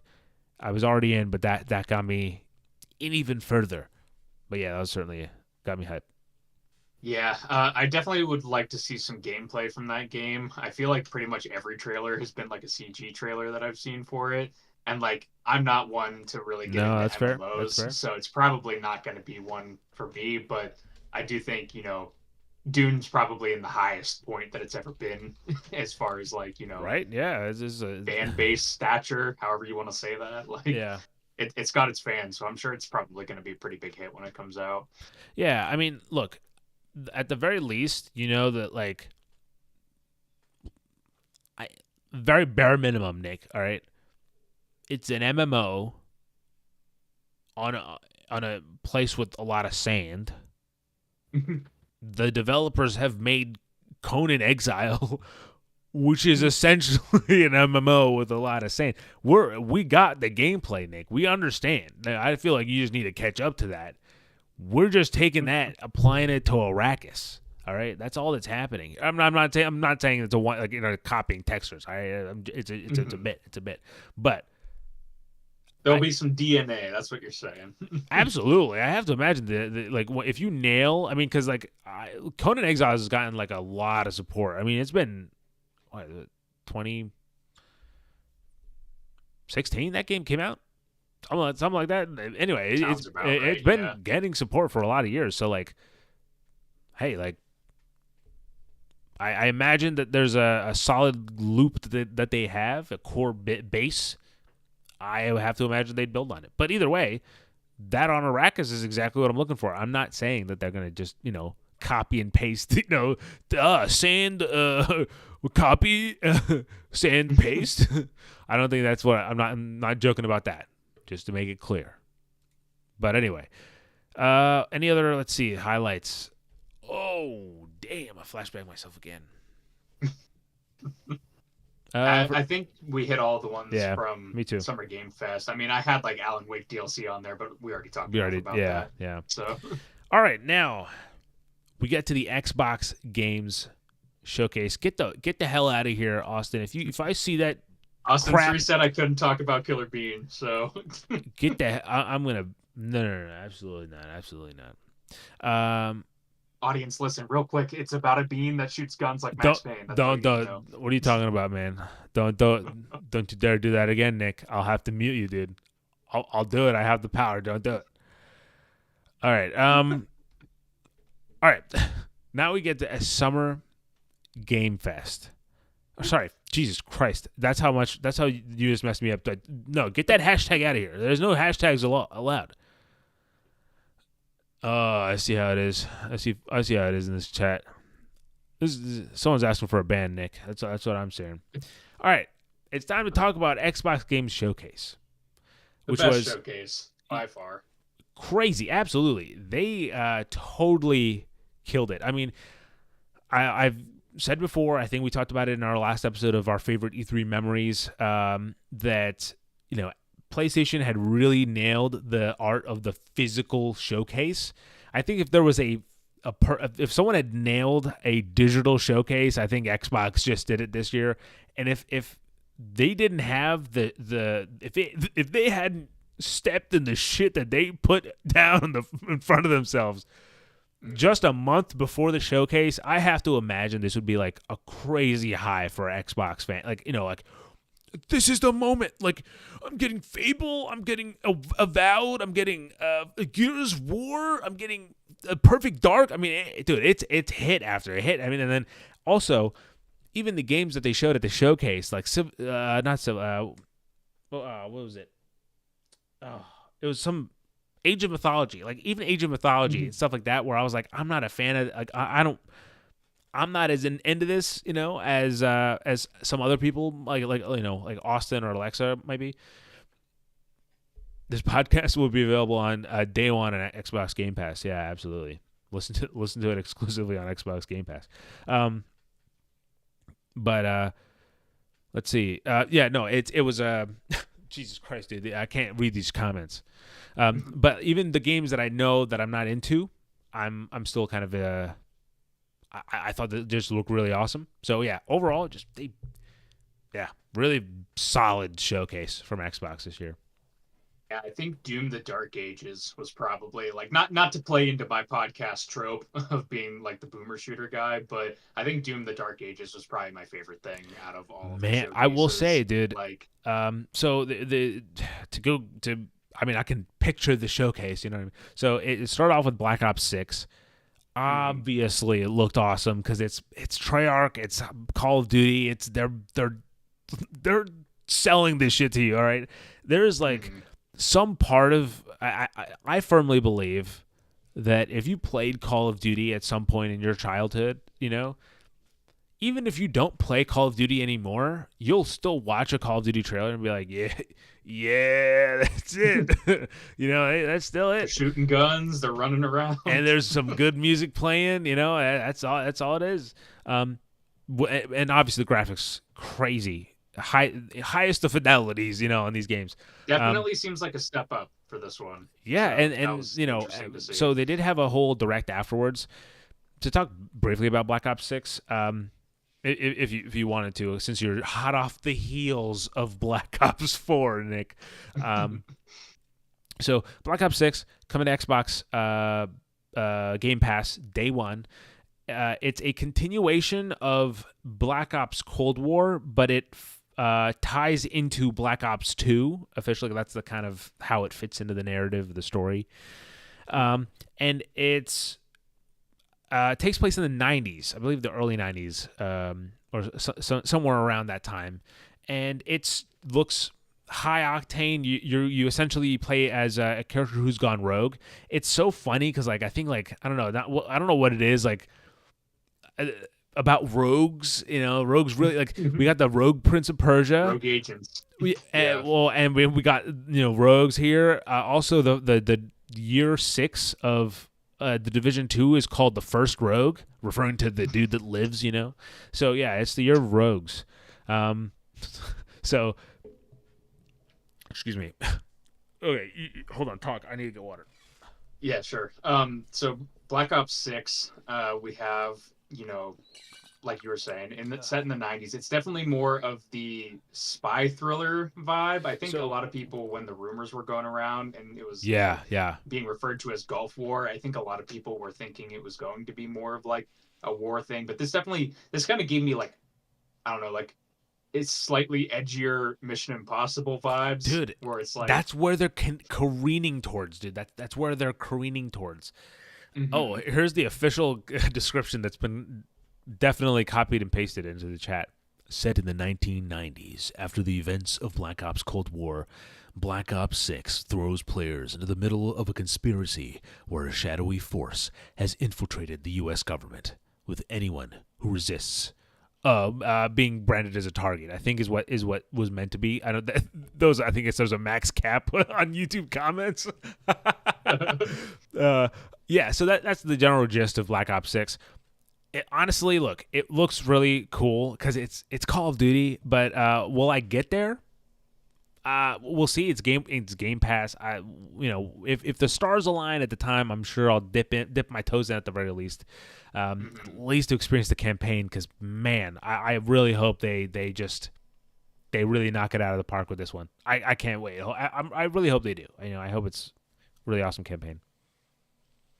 And they're doing like stuff like they're returning to the prestige system from the older Black Ops games. Yeah, that was something that I thought was interesting. Like it's they're kind of innovating on the like movement tech and stuff, which I think with is really omnidirectional movement. Yeah. Yeah, being able to sprint in any direction, and the diving, like honestly, like it was probably in development beforehand, but it did remind me a lot of Helldivers diving and how they kind of handle their movement. Yeah. So I think it's interesting seeing that after the fact. But yeah, it's like for all the new stuff that they're doing, they're also like, we're bringing back round-based zombies. We're bringing back, classic prestige systems. We have like, classic guns, but also new guns and returning kill streaks and stuff. So it's like, it feels kind of like Modern Warfare 2019 in that it's like new, but also kind of like a throwback in a way. Yeah. Kind of interesting. Yeah. And Black Ops, multiplayer looks cool. Very like short glimpse. I think we'll get more look at that stuff later. So just real campaign and that movement tech and stuff is what they focused on. Excuse me. And all that stuff looked awesome. We'll see. Come back on episode. I don't know what episode that'll be on, but like 100 something maybe. I don't. Would we? No, it wouldn't be 100. No, it wouldn't be 100. Like episode or something. Yeah, episode 30s. Episode 30s. Come back then, and we'll be talking about like. I loved Black Ops 6. I give it 2 thumbs up. I dove everywhere and got shot in the head. Yes, just like I dove into whatever I was trying to say earlier. Very struggling. Sure, right. We got to talk about Doom. We gotta. No, yes. Let's talk about Doom, which was the second game from the Xbox Game Showcase. Which honestly, I think this should have started it because it was such a badass trailer. Nick, what'd you think? We haven't talked about it. They are just the masters of the power fantasy over there at id Software. Yeah. All of the stuff with Mick Gordon, aside, obviously that's a very, shitty situation, complex, shitty and frustrating situation. Yes, complex and shitty. But this trailer is, talk about perfectly paced trailers, right? You get this slow build up with the music. Like you realize basically 2 or 3 shots in that it's Doom. It's Doom. Yeah. And basically, grabs a double-barrel shotgun and a shield. And he doesn't even grab it. It just magnetizes to his hand. Yeah. gets launched out of a space station, lands down, Oh, freaking and fur coat waving in carnage. the wind, Yeah. and just going to town, Dude, I wish I could blasting draw so I could demons. draw like I have to imagine it's got to be the sickest. All right, if someone is artistically inclined, imagine this, all right, or just close your eyes. A pile of like dead freaking, monsters. It's him on the cover, like almost like from the first Doom game, but he has the fur cape billowing in the wind, all right? And in the distance, you see the fucking the city or whatever the hell they had floating. Dude, it's perfect. It's like perfect. Or like it's like a Yeah, halo around and it. Yeah, there you go. the funny thing was, in like giving you a play-by-play of when I was watching this trailer, Yeah, right? yeah, You see the shield come out, and I'm like, my initial reaction was, Doom guy doesn't use shield. yeah. That's off. It was like, Doom guy's all about killing. Why is he got to have a And shield? then the The second he revs it up and it becomes a chainsaw shield, I was like, that okay, makes I'm on sense. board now. Yeah. Doom guy has a shield now. This was always canon. Yeah, yeah. And Just yeah, like the tossing this shield, like it coming back. It's so oh, sick. and also, I mean, you're talking about play by play. I didn't even get to really process this in my reaction when I was watching it. But like the mech, dude, like he gets into a mech at one point. He also rides like a dragon of some sort that also like Yeah. Godzilla's its way into like to kill a monster. Like dude, Mhm. Doom looks awesome. It looks just and also like everything is so. I love the detail of how gnarly some of like there's one gun that's kind of like I don't really know what kind of gun you'd really compare it to, but essentially it shoots out like crushed up skulls. But like the gun shooting animation is like literally like a skull getting crushed up, and then the bullets are like just like the The fragments bone of shards. Yeah. shards of skull. So just gnarly and yeah, the details there, the small stuff. The Dark Ages looks just yeah, And and it's the such a art good hook. style is definitely different as well. Like Not as red. it's yeah, it doesn't look quite like 2016 or Doom Eternal looked, which I think is pretty cool. Like Yeah, it yeah, looks awesome, it sounds awesome, and you have two games of proof to tell you that it's gonna play awesome. So right, that right, definitely was like a highlight for me. yeah. And like I mean it was leaked, but like a brand new game being revealed with gameplay, like And even day in one Game showcase, Pass. there's It games is that run like 2025, that. I believe. So keep that in mind, people.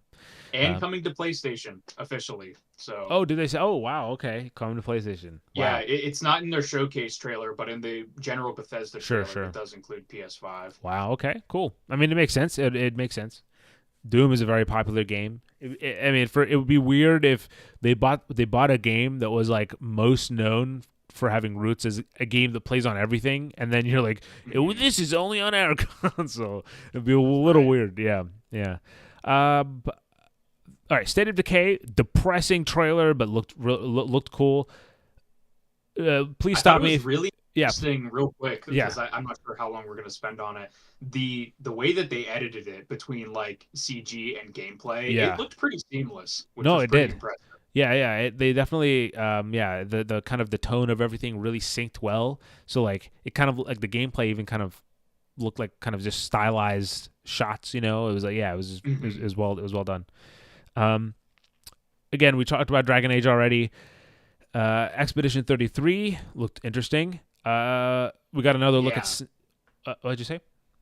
I was just gonna say, yeah, that was you know, the trailer all the way leading up through that Expedition 33. You're like, what is this, like Yeah, Souls like or something? And then they hit you with turn-based RPG, and it's like, yeah, okay, that's kind of cool. yeah, But yeah. Snake Eater, we got another look at that. Man, dude, that looked some good gameplay. That's some good gameplay. Just look at him just absolutely, messing dudes one of up, the man. all-time greats. Yeah. Okay, South of Midnight. I don't know what it was with the frame rate that they were doing, or the painting on twos or whatever it is with the like the character animation there. But I thought the Hmm. whole vibe of the game is really cool. I hope you can turn that off, or if it's like I don't know what that choice was, but assuming it's Yeah, because also wasn't super feeling the animation style. yeah, Like you said, I think everything else is really cool about that, but like maybe it's one of those things that like after you've played it for 2 hours, your brain kind of turns that off, Sure, and sure. like you're not really paying attention to The it. smoothing But turns just on, the like automatic smoothing. Yeah, yeah, just being like dropped into a trailer like this though, like it it it was jarring. definitely felt just like choppy or laggy. Yeah, Like it yeah, didn't really yeah, feel like a animation choice, right? yeah. Speaking of the opposite of that, though, Perfect Dark, man, they boldly showed a bunch of gameplay for this game, and it looked awesome. It was like a I Mirror's was Edge shocked that they with like showed it as was like a much as they Mirror's did. Edge meets Dishonored. It had like this kind of like like sim vibe, but again like she's like doing all these like parkour moves and really cool kind of like her gun feels really chunky and solid. So like every time she Mhm. fires it, yeah, it's and also like there's like the small details of like she at one point shoots like a. I realize now, like when I do this now, I'm pointing at the camera. Like I'm not like it's not off camera. Um, but like there's a point she shoots at like a fire extinguisher and that kind of like blows out smoke, and then she kind of takes out some more. It looked really cool. It looks neat. It looks interesting. The hand to hand stuff.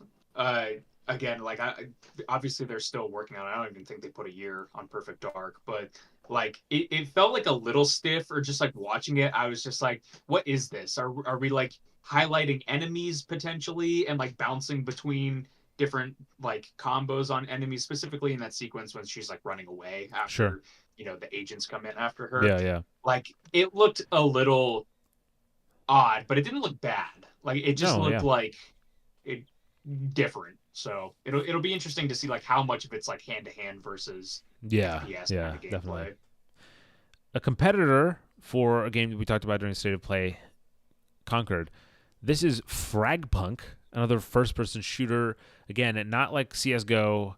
It's more like the Call of Duty style gameplay. But this twist with this one is that it has cards that what you can essentially like rip or activate during gameplay that change the map. So like there's they like the ones that I can think of off the top of my head. There's one that essentially gave your like every character in the match a big head, like a bobblehead almost, making like them easy for headshots. And there's another one where grass grows all over the map, so you can kind of like hide in the bushes if you want to camp, you like a coward. But like that's the kind of general kind of what do you say the The spin, hook, yeah, yeah. the hook, yeah, of Frag Punk.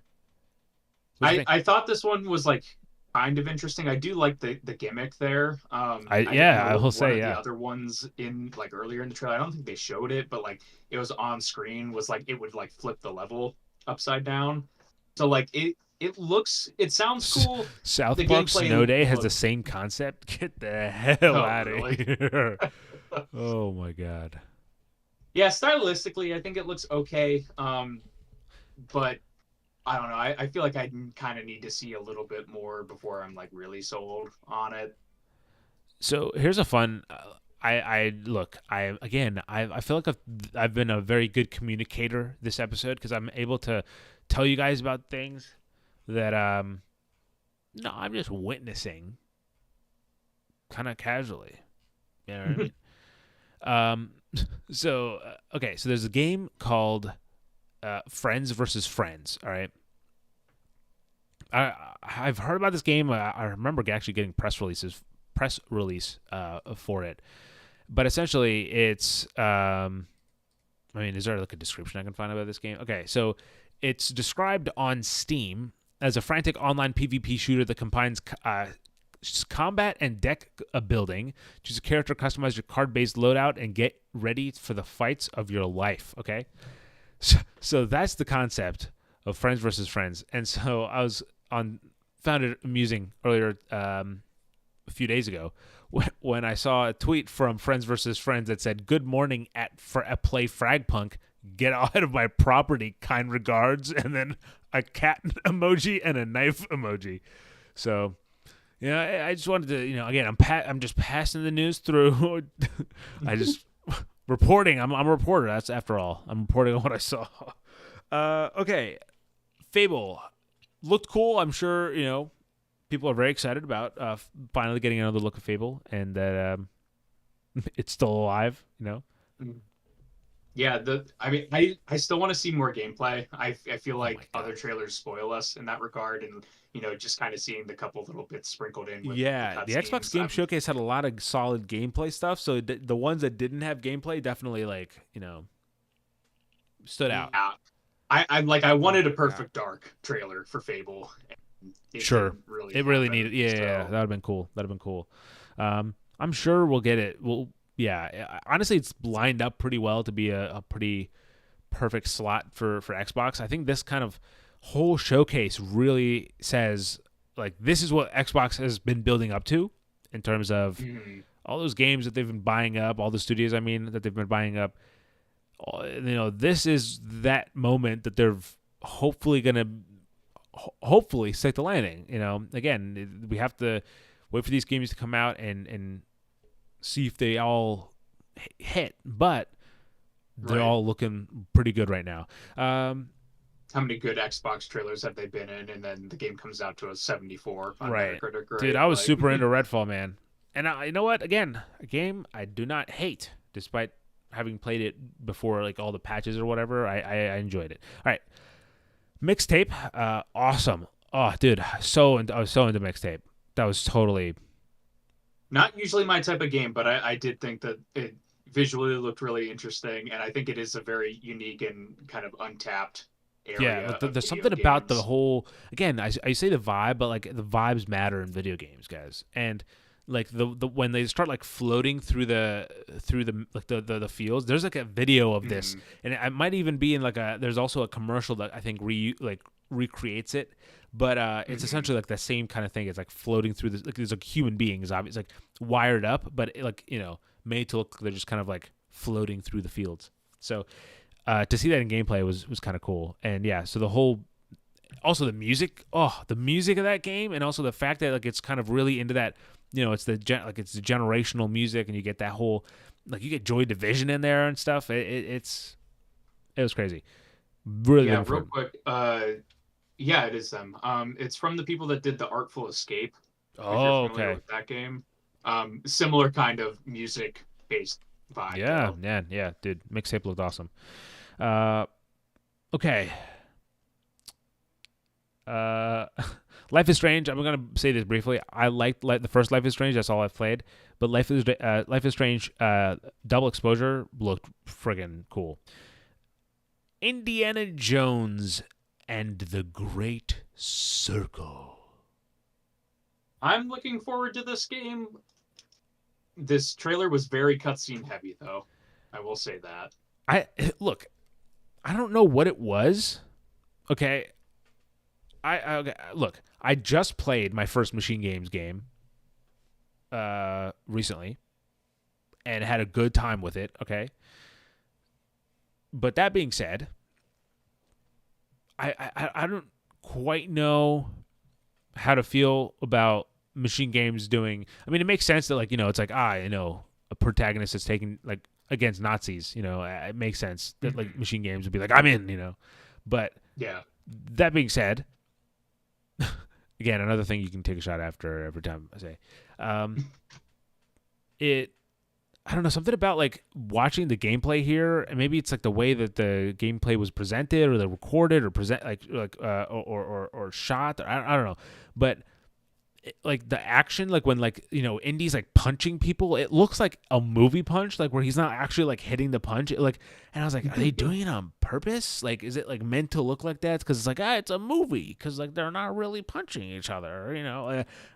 I don't know if you caught that as well. I just watching the gameplay. Something about it was just like felt I didn't really pick up on it, a but every little time I see off. the gameplay, it does feel like it's not Wolfenstein, right? It like the things aren't like as light or kinetic. I don't know if they're intentionally doing what you're kind of picking up on, but like it definitely this feels like watching these Is it, trailers. It feels like the kind of game that you really need to get your hands on to see if the there's a lot parts are of those coming kind of together trailers or here, not. definitely. Yeah, and we're gonna get to Mhm. one in just a second. That's gonna be a big one. Also, we're gonna this is a 2 hour baby. We're gonna knock this one out of the park, Nick. You and me. Absolutely. Where is this gonna go?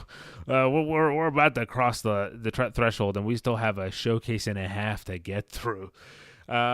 Okay, Absolutely. what the? Oh my god, what to talk about? Okay, all right, okay. So Indiana Jones and the Great Circle. Anything else I have to say? No, I think that. Okay, so Austin says I will only try it because it's on Game Pass. I would have liked the game more in third person, like Uncharted, but definitely already has a better story than Crystal Skull. What it does not have, though, a better title, The Great Circle. I again, I'm not Nick. Okay, Yeah. I don't review titles, but The Great Circle's. I can't imagine Nick is going to be a high scoring one. Man, dude, I have like Nah, hair on my neck not or really. eye. I will say one more thing about Indiana Jones if we're wrapping it up. I Yeah, think the yeah, yeah. last shot of the trailer is really interesting. The one that's Boulder. from the boulder from Raiders. I was texting my one buddy who's also like really interested in the game. I was like, "Do you think that that's like a flashback, or do you think maybe we're gonna get like unlockable moments from the other movies that you can play through?" And like if they go that angle with it, I think that would be really awesome. Like if you get like this might just be me putting my expectations too high or whatever, Sure, but sure. like if you get like the boulder sequence from Raiders, you get like the minecart sequence from Temple of Doom, and like maybe like the airplane sequence or something from uh Last Crusade. It's like if you can get these little moments from the other movies, I think that would be a really awesome, like kind of unlockable little Yeah, yeah. thing. But No, I I don't know. I don't think know that if might be that's a what little they're. bit too Yeah, I don't know high. if that's what they're going for. But I mean, I don't know if you picked up on it, Nick. But it's actually the boulder was there because the boulder is actually if you trace it, it's actually makes a great circle. Yep. It's a big circle, yeah. Yeah. That's why. That's a nod to the game's title. Not a lot of people picked up on that, but that's why you guys are watching or listening to the Respawn Station podcast. That's where we get this expert analysis. All right. So we had Avowed. I will be honest. My first impressions were, wait, this is Avowed. Okay, I didn't know what to expect. So that was my first impression. If you didn't get it, wasn't sure if this was Avowed or not. But having now confirmed it is Avowed, once the font came in, like once the art splash came in of like the kind of the key art, and I was like, oh, this is it for sure. I I'm very intrigued. I'm curious to see what you think of this, Nick, because I think it's the art style is interesting. I like the general tone. It's much more lighter, but it also feels very much so a response to like a Skyrim in a way. Do you know what I mean? In terms of like Mhm. certain levels, like certain visuals that I saw reminded me of areas that I could imagine in Skyrim, but just in a very different kind of color palette.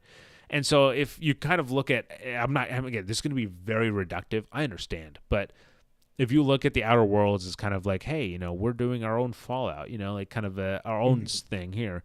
I think this is kind of like, Obsidian almost kind of doing their own Elder Scrolls or something like that.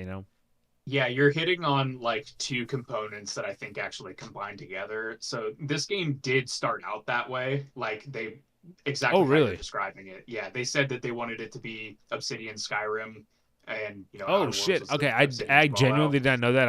I wasn't just trying to be like I think I just yeah, I just put Yeah, that out there. I did not know that. yeah. The thing that I think combines the two is that scope wise, they had to pull back on the scope, and it's much more closer to an Outer World style experience, from what the devs have been saying. So like So it, is it I still open believe world? I don't know how much information is bad about it's the game. About the it's game. open hub areas, kind of like Outer Worlds. So like you have these big, because Oh, a one big map kind of thing, like a Skyrim. you cut out for a second, or you like lagged for a second. So I think it was like a Oh, sorry. no, Did no, you're did you fine. hear everything or? Repeat the last sentence about the map or whatever. Like either. It's open areas, but it's not one big open map like Skyrim. Oh, So so like okay, you wow. will So go to I see what you're different saying because regions. yeah, Outer Worlds was also like you picked areas to go to. Mhm. Yeah, it wasn't like just kind of one hub. Yeah, okay, that's a little bit, huh? I don't know how I feel about that. Yeah, I'm interested in Avowed. I'm definitely gonna play it because I do like Obsidian's games. But yeah, nothing from the trailers really like wows, I think, right? Like it definitely seems like You mean you weren't avowed? yes, I was not avowed. um Sorry, oh it's wowed. yeah, it's definitely it feels like another kind of like double A Obsidian kind of fantasy game, right? So But I I like I sure. said, I'm gonna play it. I'm probably gonna enjoy it. Is it gonna be like my game of the year? Probably not. Yeah. One surprisingly interesting one that honestly had no idea was coming, that was not on my radar at all, but just I thought looked cool, was from Rebellion. Nate, can you name it? Fall. Yeah. Oh shit, he got it on. Yep, yep. That is it. Adamfall. What'd you think of this I one? was also intrigued by this one. Okay, okay. I've played Sniper Elite 3 and 4, and I think I I played played something 4 and else from 5. Rebellion. Yeah, I played and 4 and 5, and I don't know. I'm not sure if they also do the zombie army games, but I also they played one do, of those. yes. Rebellion. I They want to say their also did a games Mission because Impossible game on the Game Boy Advance, I think, right? Yeah, yeah, let me see here real quick because I feel like there's something else that I've played from them that's a bit older. Um, from Rebellion. yeah, let me see. I think they've been around since 1990. I'm just look. Imagine how close I am. When did they start? 1992. Oof, close, close, close. They did a couple of those Battlefront mobile games, like not mobile, but like the PSP Battlefront Renegade Also, Squadron. Zombie Army 4, Dead War. That's what I played. Shout out, Austin. Final Oh, Front, also, Nick, I was correct. Tempest is is a specialist weapon in Call of in Duty Black Ops 4. Black Ops 4. Yeah, maybe you're right. Maybe it was just in my head. Like, yeah, it's a weird one. It's funny because I feel Yeah, like this podcast occasionally turns into me like psychoanalyzing Nick, because like there's like times where I'm just like, Nick, have you ever thought of it this way? And he's like, maybe you're right, because like last episode I was like, I think you were saying like, oh, around this time of the year, like I get into a Call of Duty game. I was like, is it because you were a kid? you yeah, used to spend summer vacation, right? Yeah. yeah, yeah. This is it. This whole podcast is a ruse for you, everyone, to get a better analysis of Nick. It's a character study.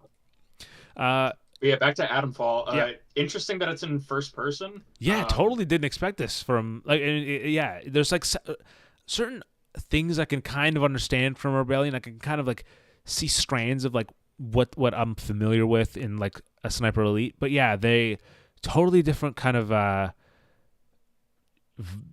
just Strange Brigade. perspective. That's the other game that I was thinking that I What is played it? from them. Strange Brigade. Strange Um, Brigade. Oh, right. it's Yeah. I think it uses the Sniper Elite kind of like physics and everything, but it's like a 1920s adventure, like you're Yeah. shooting mummies and stuff like that. Yeah. Dude, Um, it's so weird but so fresh. I mean, I was really, yeah, caught my eye.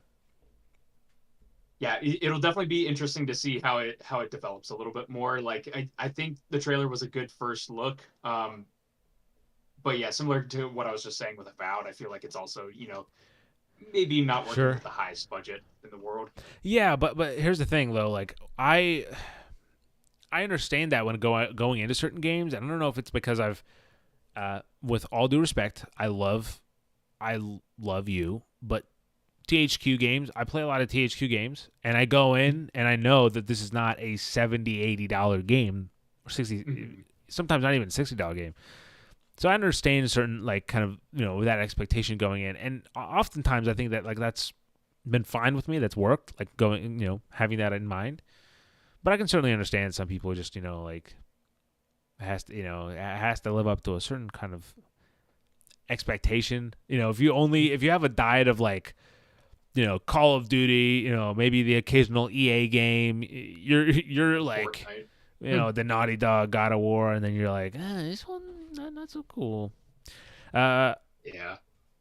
let's see. Okay, Wu Chang Fallen Feathers, dude, a game I know would kick my ass, but some cool designs, fun combat. It'd be one I'd be curious to kind of again. now that I've played Lies of P, as Nick had brought up, not me, I didn't bring it up. Okay, Nick did. I am curious to try it because maybe there's a point where like there's a chance that it'll click and I'm like, oh, yeah, I can commit to this. Though I will say, like, Lies of P was like a boss by boss standard. I was like, this is like, I played every boss. Like, yep, this is the last boss I'm gonna play this game. I'm not gonna be able to beat the next one. And like, that was just like a constant riding fear in my head. So I'm sure that it'll return for something like this. But it looked cool. We'll see when it comes out. Wu Chang is exactly where Phantom Blade Zero is on my mirror. Sure, I Like, can totally looks see kind of that. cool, but I'm probably not gonna play it. Like, I think this one's slightly above Phantom Blade for me, but I don't know. There was certainly quite a few Souls-like games this year that like kind of like just blurred together, just throughout the showcases. Right. Last few ones here. During the Xbox Games Showcase, we also got the Xbox. New Xbox Series S and new Xbox Series X announced. Digital only. Digital stuff. Yeah. We don't do stuff here. Right? Get out of here. Instead, let's talk about quickly Gears of War E-Day. This was high up there as one of my favorite games of the show. Man, Nick, look, we hate CG trailers around here, all right? We want the gameplay, all right? We get it. But boy, did Coalition cook in this 2-minute trailer.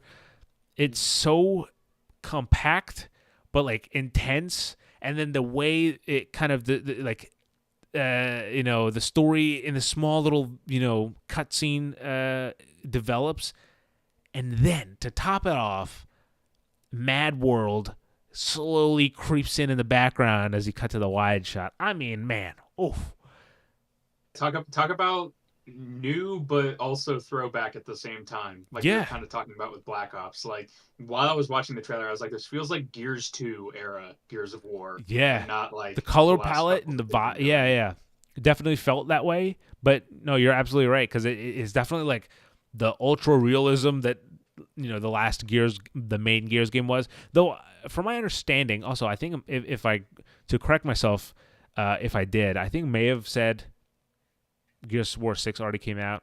I don't know what I was talking about. Gears 6 would have been the game that would be announced if it wasn't E-Day, which is of course a prequel that takes place during E-Day, Emergence Day in Gears of War. Which is kind of like this huge seminal event that they talk about like a lot, especially right at the start of the first game. You get like a little Emergence Day, a whole cutscene and etc. But this actual, but Gears of War 5 was like the super high fidelity product. Gears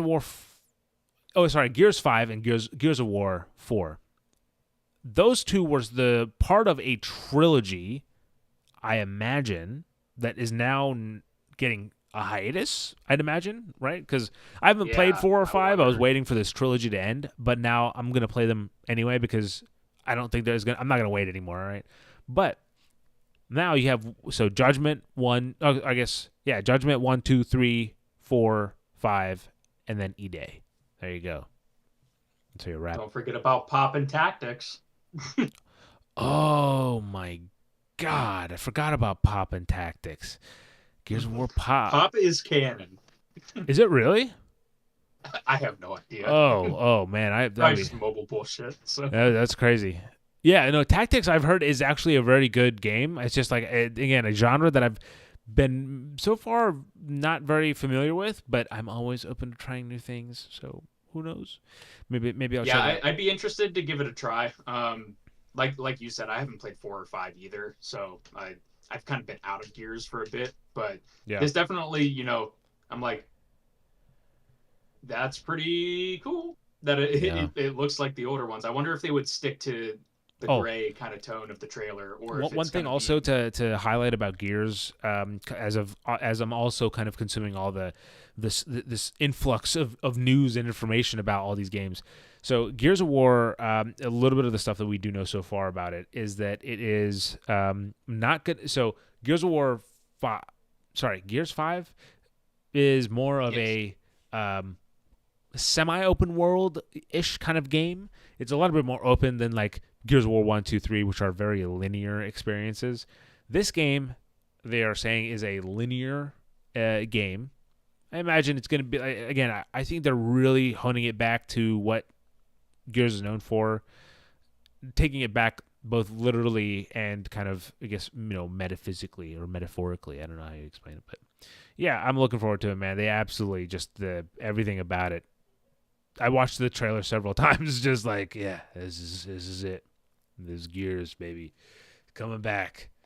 Yeah, it's a good one. It's a good one. All right, now that brings us to the last day. All right, we have crossed the 2-hour mark. Nick, congratulations. Congratulations, we made it. Well, here, real quick, Sri, do you want to lightning through Devolver or? Oh, right, yeah, dude, I forgot. Yeah, go for it. Yeah, I'll just rapid fire some on these Go because for yeah, there's yeah, only sure. really one that I'm like super excited for. Uh-huh. But basically, they opened up with obviously Devolver kind of does their own thing. They always have like a really funny kind of short film interspliced with game announcements. So I won't spoil too much of that, but it has to involve with somebody throwing a party for Devolver's mascot, basically for his 15th birthday, and yeah, basically it goes places and it gets a little unsettling. So, Gotcha. Okay. but they opened up with a update to Cult of the Lamb, which is adding couch co-op, which Oh, is nice. pretty cool. Yeah. And they also announced in here that the game sold 4 million copies, so that's pretty good for that game. Nice. Um, I have not personally played it, but cool to see that that game is still getting updates. Uh, there's a game here called The Crush House, which is kind of like The Sims, but you're like running a reality TV show, Mm. and it has like, you know, you're kind of like manipulating these people into like, romances or fights or something, but then there's also this like seedy mystery kind of angle to it that's being teased. So it seems a little interesting. Definitely the typical kind of Devolver fare. Right. Um, there is Tenjutsu, which is the game that I was most looking forward to from this showcase. It's a beat 'em up roguelike city builder Yeah. in that like it has these like 90s anime kind of cutscenes, and it's very like Streets of Rage-ish, like, I saw it after you recommended it, and yeah, it definitely has a really striking kind of just whole aesthetic. Yeah, you're like, beating up these like rival gangs throughout the city, and then you're kind of like building up these different districts. But as you're going through the different parts, like the rival gangs are also getting stronger. Right. So Yeah. it's definitely a mix of a lot of different things. Um, but yeah, that one looks really cool. The Talos Principle 2 is getting DLC called Road to Elysium, which also has like, 3 parts to it Shout out that Talos Principal. I always picture the have cat. a bunch of different more puzzles and story elements to it. Angerfoot got a new trailer, which is another. Angerfoot. Yeah, it's a first person shooter with it's very fast paced, and you have these different shoes that you put on, and they give you different abilities. So like one lets you kick like multiple times, one gives you like uppercut kicks, Huh. one like launches enemies into the air. I've heard it described sort of similarly to like a Hotline Miami, where it's kind of like run forward and shoot, but it's a first person shooter. Gotcha. It looks okay, but the art style and the music isn't really my vibe, so it's not really something that Sure. I've really been keeping an eye on. Um, and then the last thing that they showed was a game called Possessors, which is actually another game from Heart Machine that's working on Hyperlight Breaker. Yep. And this seems like it's more of like a 2D Metroidvania kind of game. Has a Mm. pretty interesting art style, but it definitely seems like it's kind of early in development. Right. But yeah, that was the Devolver lineup. And then apparently, like at Summer Game Fest, the like event for press and everything, apparently they were showing more of Skate Story and The Plucky Squire, which are the 2 games that I'm looking forward to the most out of Should have Devolver. been there, bro. So Should have been there. kind of upsetting that they weren't in the showcase, but Should have been there. Should be getting those later this year at least. Yep. Now, the last show of Summer Game Fest, officially, at least, semi-officially, whatever you want to say, because there's going to be showcases throughout the summer, like we've said, with THQ having one, I know, coming out in August, I believe. You can fact check me on that if you'd like. But Ubisoft Forward was on Monday, and look, quick stuff. X Defiant Season 1 content looks really solid. Exactly. Thumbs up. Just like that.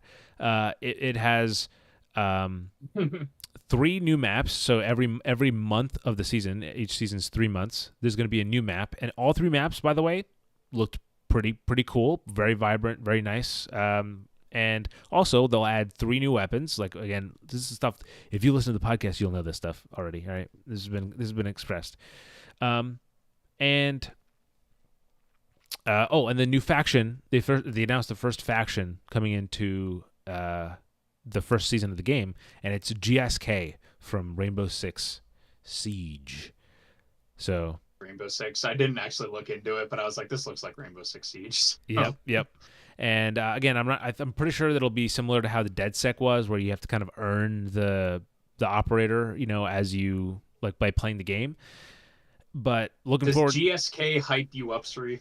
Is that the hypest announcement for a first faction you wanted?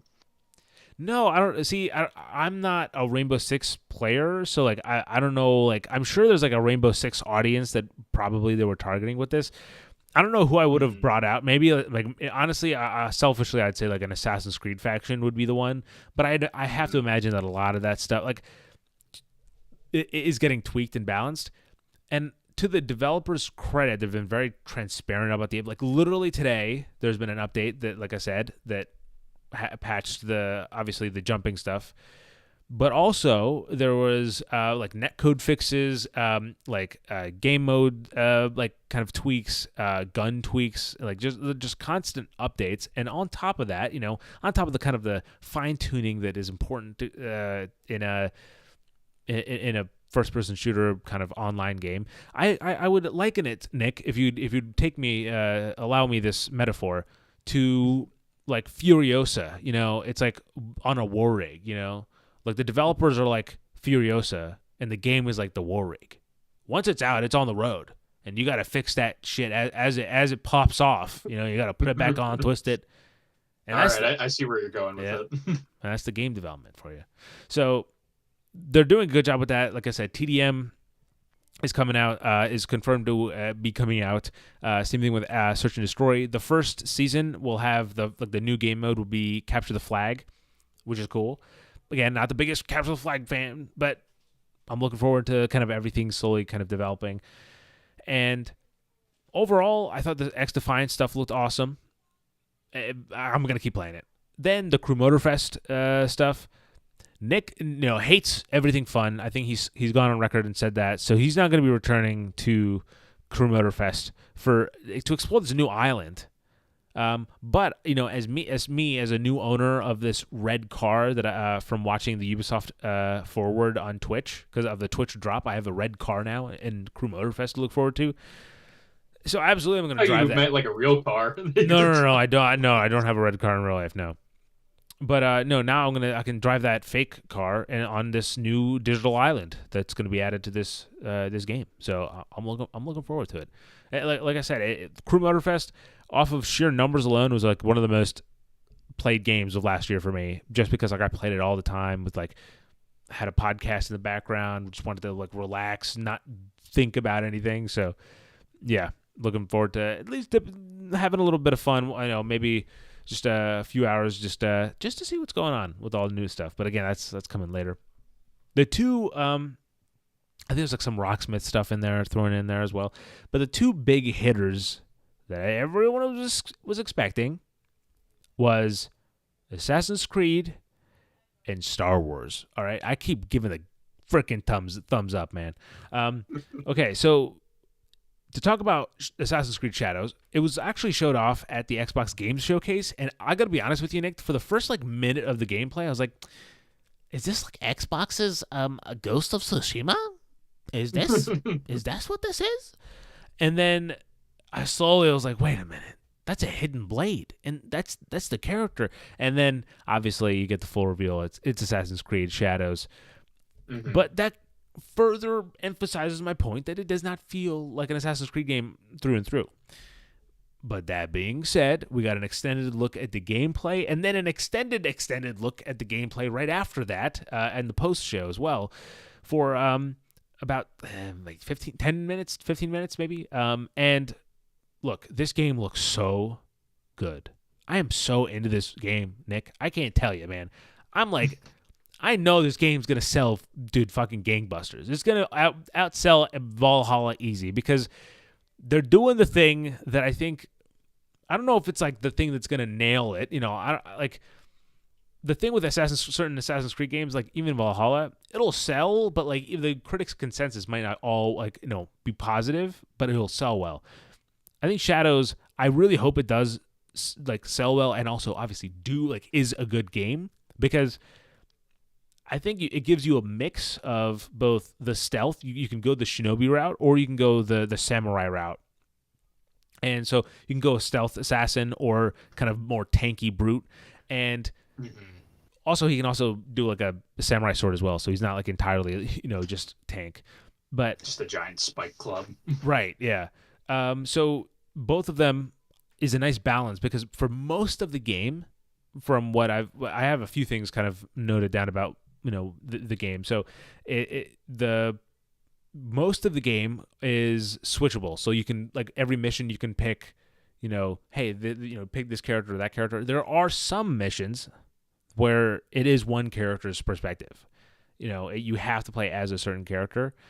But like in the demo or in the gameplay preview that they gave, you actually got the choice. You got to see it, like, which character you want to play, and obviously they switched perspectives for the gameplay. There's also, we've touched on this before, but the game will have seasons which will affect the gameplay. So essentially, again, in the preview that we got, there was a part where the assassin is like crawling, and which, by the way, is a new feature as well. You can go prone and like go into bushes and stuff, but she's proning like through like the bushes, and then she goes underwater, and then she uses a little straw, like a bamboo straw, to like to breathe. Yeah, I thought that was a nice touch. Yeah, I really like that. and then she goes back, back up, and then assassinates, and like the stylistic. It's not quite like the old, where like in the the first games where like it fades out to like a white like room, and you're like just kind of like hovering over the body. It's not quite that, but it is like a stylized, like you're kind of like for a second removed from the reality for this like kill, and then you're back into the game. It's like black and white, and the splash of red for the blood. Yeah, but that would change if it was like winter, and that water would have been frozen, so she couldn't have done that. But, and also like there'd be snow around, so like that could kind of like, you could hide in snow maybe. There's a different kind of opportunities, so that kind of arise from the seasonal gameplay, which I'm actually think is a really kind of cool mechanic to implement, because it really changes the way you approach each situation. Especially, I mean, look, I'm gonna be honest. I'm gonna be playing mostly as the shinobi, or like as the assassin, because like I love the stealth gameplay. Yeah, her gameplay looked more fun than the samurai one. The samurai one, like I get, like, it's a nice contrast to the stealth gameplay, and it's sometimes fun to just like blast through walls, as I'm sure it'd be like, as you can do. So it'll be fun to switch to occasionally, but with how they showed it, I think is where it gets a little weird, because like in his gameplay section, it was a lot of just like enemies like coming at you and like fighting like constantly, whereas with her gameplay you get like a lot more like creative mobility and tools, like her like knocking out the lights or using the grappling hook to like get up to different areas. So yeah, hers just looked a little bit more engaging than the take your turn. Sure. Yeah, it'd be interesting to see that same mission that she does, that infiltration, but like from his perspective. I think from his perspective, I think that'd been interesting to see. Now, you get a brief glimpse at it in the gameplay, but there's also something called a spy network here. So like when you have like these targets that you're going towards, and like when you approach a target, you'll have these like dramatic like drone shot cutscenes where it's like, boom, this is the target, and then it kind of goes back to the gameplay. But Mhm. the spy network is essentially, from my understanding, a way to you send out like people to get intel on the your next target, and then so they'll be like, oh, like the intel will say like, oh, he's over there, like the target's in this area or something, and they're doing something X, Y, and Z or whatever, and you can kind of like then hone in on the target and like find them and kill them. So that's a cool that was a cool kind of addition to the mechanic. Again, like I think that the addition of the seasons and this are a nice kind of twin to the kind of general Assassin's Creed assassinating gameplay loop. Oh, and then also the game's coming out November 15th. That's kind of the big stuff that we got from Assassin's Creed Shadows. Yeah, any other thoughts about Shadows? Have you been seeing it? Um, Has it been following you everywhere you go? like I said when we watched the reveal trailer, I think it's the most interested I've been in Assassin's Creed. I'm still not sure if it's like it's probably one of those games that I'm honestly gonna wait until reviews come out to see Sure, like sure. if it's like if people are saying like this is absolutely a 10 out of 10 Assassin's Creed, like, definitely hop in. If you've been apprehensive, then I will probably give it a try. The unfortunate thing is that I have Ghost of Tsushima in my backlog, and every time I watch gameplay of this, uh, I'm like, I should go play Ghost sure. before thinking Yeah, about yeah. getting this game. So By the that's my way, one uh, problem. I have to emphasize, for some reason, for me with Ubisoft Forward, especially, like go watch just like the 4K trailers of everything that you can, because like some of the streams didn't quite do the justice of how good these games look. Like going back and like Mhm. watching Dragon Age, and the Veil Guard, like in 4K was like, oh man, that game looked good. So definitely check it out if you have any interest in any of the games that we talked about. Watching it in 4K. All right, now the last game that I think we're going to talk about for tonight, from Summer Game Fest, Nick. It's funny that you're wearing the shirt that you are, because it kind of reminded me of that game. It's Star Wars Outlaws, and I'm not even joking. My first bullet point note on here was looks like Starfield, and I mean that in a good way, by the way. It's not an insult. Some people might be like, "Oh, he's trying to say it looks bad." No, I like Starfield, and I also think this looks different. It looks, the third person, again from the Division devs. So they have this gameplay down, and Mhm. it does actually, to their credit, it does look different. Like it does feel like or it looks like it feels different. I should say that. Minimalistic UI, still like very kind of unobtrusive in many regards, and but at the same time, it has this feeling of like, oh, it's a game where you can get into a spaceship and you can just kind of fly up, and then there's dogfights and like all those things. Like, and also they mention, if I remember, like there's also like a deep dive on Outlaws, and I believe you can just go to like derelict space stations as well, and just like there's like a universe, like there's planets to explore. I don't think it's as many as obviously Starfield kind of boasts, but these are more Yeah, handcrafted like Star Wars canon planets. yeah. This game looks pretty good. I'm Yeah, gonna be dude. honest. Like I've been hesitant this whole time, and I still am a little bit to a degree. Like you know, Ubisoft open world games, Yeah, they have a formula. yeah. So I'm still a little bit hesitant on But that. But but like to their credit, everything, Division doesn't really follow that formula. I don't know what mm, Avatar. I don't know how that was, but I'm looking forward to yeah, playing Avatar too. By the way, but anyway, um, this game's roughly said to be 30 hours, so which makes sense. Again, that's about expected to be honest, because that's 27 hours or so is what Division 2 is. I think Division 1 is mm, probably 24, so it's like around the ballpark of what the Massive usually makes.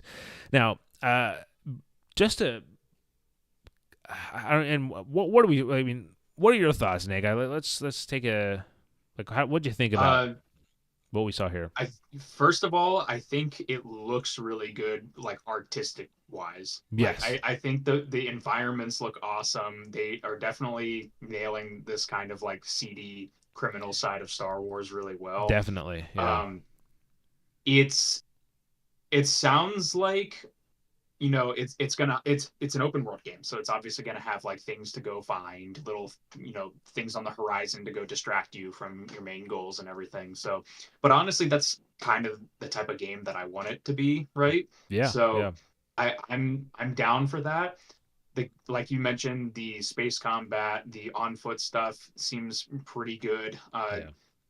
I've heard from people that watched the behind closed doors demo or whatever, that apparently a lot of the combat is dotted with a lot of red exploding barrels. So Sure. like maybe that's just a demo thing, maybe that's in the real game, but I'm neither here nor there on that.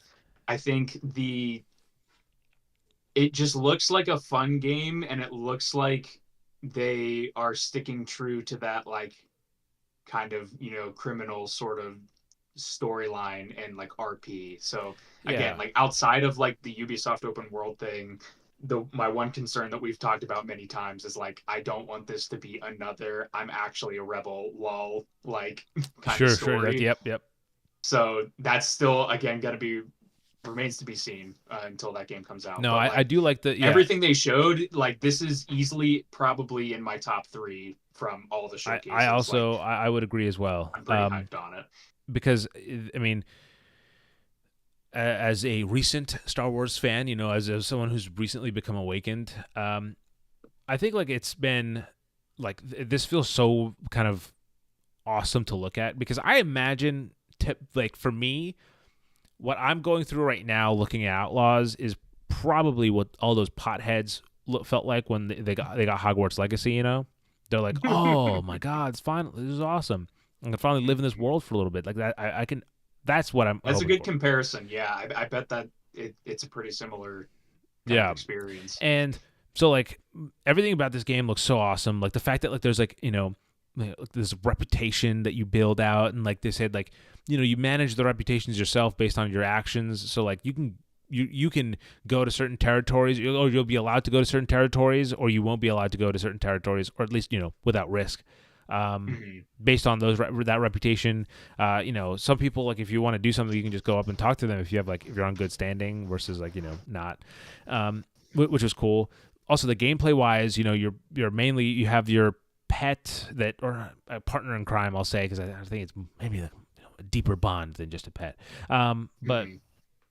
like there's a lot of like that and like the commands, like it's like a very versatile partner, like in terms of like it can like grab weapons or drop objects on people or distract someone. Like there's a lot of things it can do.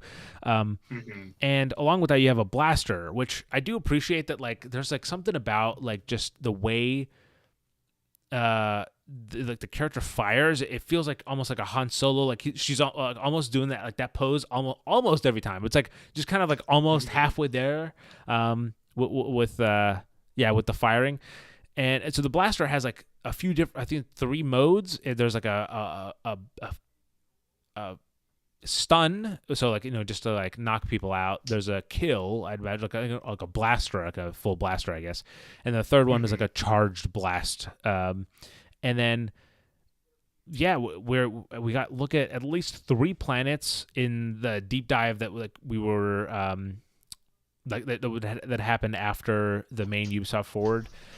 And honestly, like if anything, that deep dive really showed me how like baked into the Star Wars universe this game is, because like it feels so like authentic to like there's so many times where they'll just pause in the deep dive and just be like, and this is that from that, and then this is that from that. um and obviously like you got the tease of the Rancor at the end too, and yeah, like there's it looks awesome. It's building up to be something that I'm just really excited for. I was watching the Kind of Funny preview of Outlaws. I believe there was like hands-on time at Summer Game Fest. I could be wrong, but they were essentially saying that like I think Greg may have said that this was his game of the show, But he was saying how there's like one thing that specifically that caught his eye was there's a casino where essentially you if I misquote this, feel free to go listen to the podcast, yourself, and then you can, see if I'm wrong. But essentially, there's a casino, there's a person who's down on their luck, doesn't have money, and they tell you this whole story, and you have the option to either say like, oh, tough luck, dude, and then leave, or give them a little bit of money, or give them a lot of money, and then so. For the sake of this preview, Greg gave him a lot of money, and then the guy was like, "Man, thank you so much. You come back, and I promise I'll make you more money." And so like that's like an incentive, like that's a little like tease of like, oh, I'll come back there. You know what I mean? And as someone who, again, that's what I was referring to when I said Starfield, or the Outlaws said Starfield vibes, because that's what I did in Starfield. I'd have like things where I was like, oh yeah, I have this, that I remember having this conversation over there with that someone on, this Neon. So let me go back there and see what's going on. And, I'd stumble up across something else. And, that was just kind of a whole journey. So that's what I meant. I'm sure this game is going to have a lot of comparisons to Starfield. I mean, I even saw people already being like, "Oh, it looks better than Starfield." So, I'm sure it's going to have direct comparisons. Sure. Two other small things about it that I liked was seeing little glimpses of the little mini games, like the arcade game, or like sitting down at like a Star Wars poker table. Essentially, I'll look forward to those kind of things. And then there's one like quick shot of basically her using like Deadeye from Red Dead, where she's like locking onto targets and blasting quick them. firing, so if this is pretty much just as I have kind of thought it was going to be, if this is just Star Wars Red Dead, like I'm probably gonna have a good time with it. Oh yeah, I really hope they nail the story here, and everything I said about the Division 2 and the base game earlier, I hope it doesn't apply to the story of this game. I hope it's just one complete package that once it ships day and date, it's like the meal has been served. You know what I mean? That's what I want. But with that said, that brings us to the end of this here podcast. We're gonna have a very brief inbox because look, we've talked about a lot of this stuff that's actually coming through our inbox. I can tell you this, going through the inbox. By next episode, there is an embargo that is lifting for a game that I am very excited to play. It is, I cannot talk about it yet, like I said, but if all goes well, I should be finishing up Tiny Terry's Turbo Trip. There it is, I said it, Tiny Terry's Turbo Trip. I will be finishing it soon, in the next day or so, and once that's done, I'm going to get started with this game, and I'm not sure how long it is, but man, it was actually at one of the showcases. I'm not going to say which one, but actually it was one we didn't talk about in this video, or sorry, in this podcast. So think about that. But anyway, that's going to happen hopefully next episode. At the very least, I'll have first impressions, but if not, a whole review. I'm really hoping I can get through it. We'll see. Now, let's talk about some brief news. Cyberpunk 2077 and BioShock ex-developers debut gameplay for their supernatural FPS, first-person shooter called Phantom Line. Now, this is from Anti-Static Studios, and they revealed this during, yes, you guessed it, Nick, during the PC gaming show. The first ever gameplay for the what was called Project Hornet, but now is called Phantom Line, is a PvE cooperative tactical shooter set in a post-nuclear continent overrun by paranormal activity. I thought this one looked cool. Again, the gameplay reveal just came out. It's a co-op, like 1 to 4 player shooter where it's like a nuked European continent. And I like the general vibes. Kind of cool. I just looked up the Steam page for it. I'll have to check this out. This might be the 1 or 2 game that catches my interest from the PC game show. Now, we talked about this game earlier, and we're going to finish it up here. So, Kamiru, a frog refuge. Again, you can find out more about it on RespawnStation.com, and you can search Kamiru, and it'll come up. That's K-A-M-E-R. K-A-M-A-E-R-U, but it is a frog sanctuary farming sim, and it is out now on Nintendo Switch, Xbox Series XS, and PC via Steam. And that was announced and released during the Saturday's Wholesome Direct, which was fun to see, by the way. It was a really solid showcase, that Wholesome Direct. All right, another one. This one was announced during the IGN's live showcase. It's Nick. Feel free to look this one up and share your thoughts. It's called Polaris. Now, Polaris is developed by Polaris Team, who's an offshoot of an award-winning developer called Variable State, and they showed off their upcoming original sci-fi shooter Polaris, which is a high-flying 4-player action PvE multiplayer game with destructible environments. It takes place in a region of space overtaken by a ruthless force known as a regime, where players must reclaim their homeworlds and raze every last enemy stronghold to the ground. That one looked cool. Again, just kind of, it looked a little bit, if we're talking about it, a little bit like, you can tell it's a little bit double A, but sometimes if you know it going in, it's totally sometimes okay. That's what you want. Yeah. Core Keeper is officially going into 1.0 after some time spent stewing. So 1.0 introduces revamped world generation, PvP, a new biome, and much more. It's all coming to, I believe, consoles and PC, right? Yeah, consoles and PC on August 27th. What consoles, you ask? Nintendo Switch, Xbox Series XS, Xbox One, the PlayStation 5, the PlayStation 4, and of course PC. But yeah, so this is, let's see here.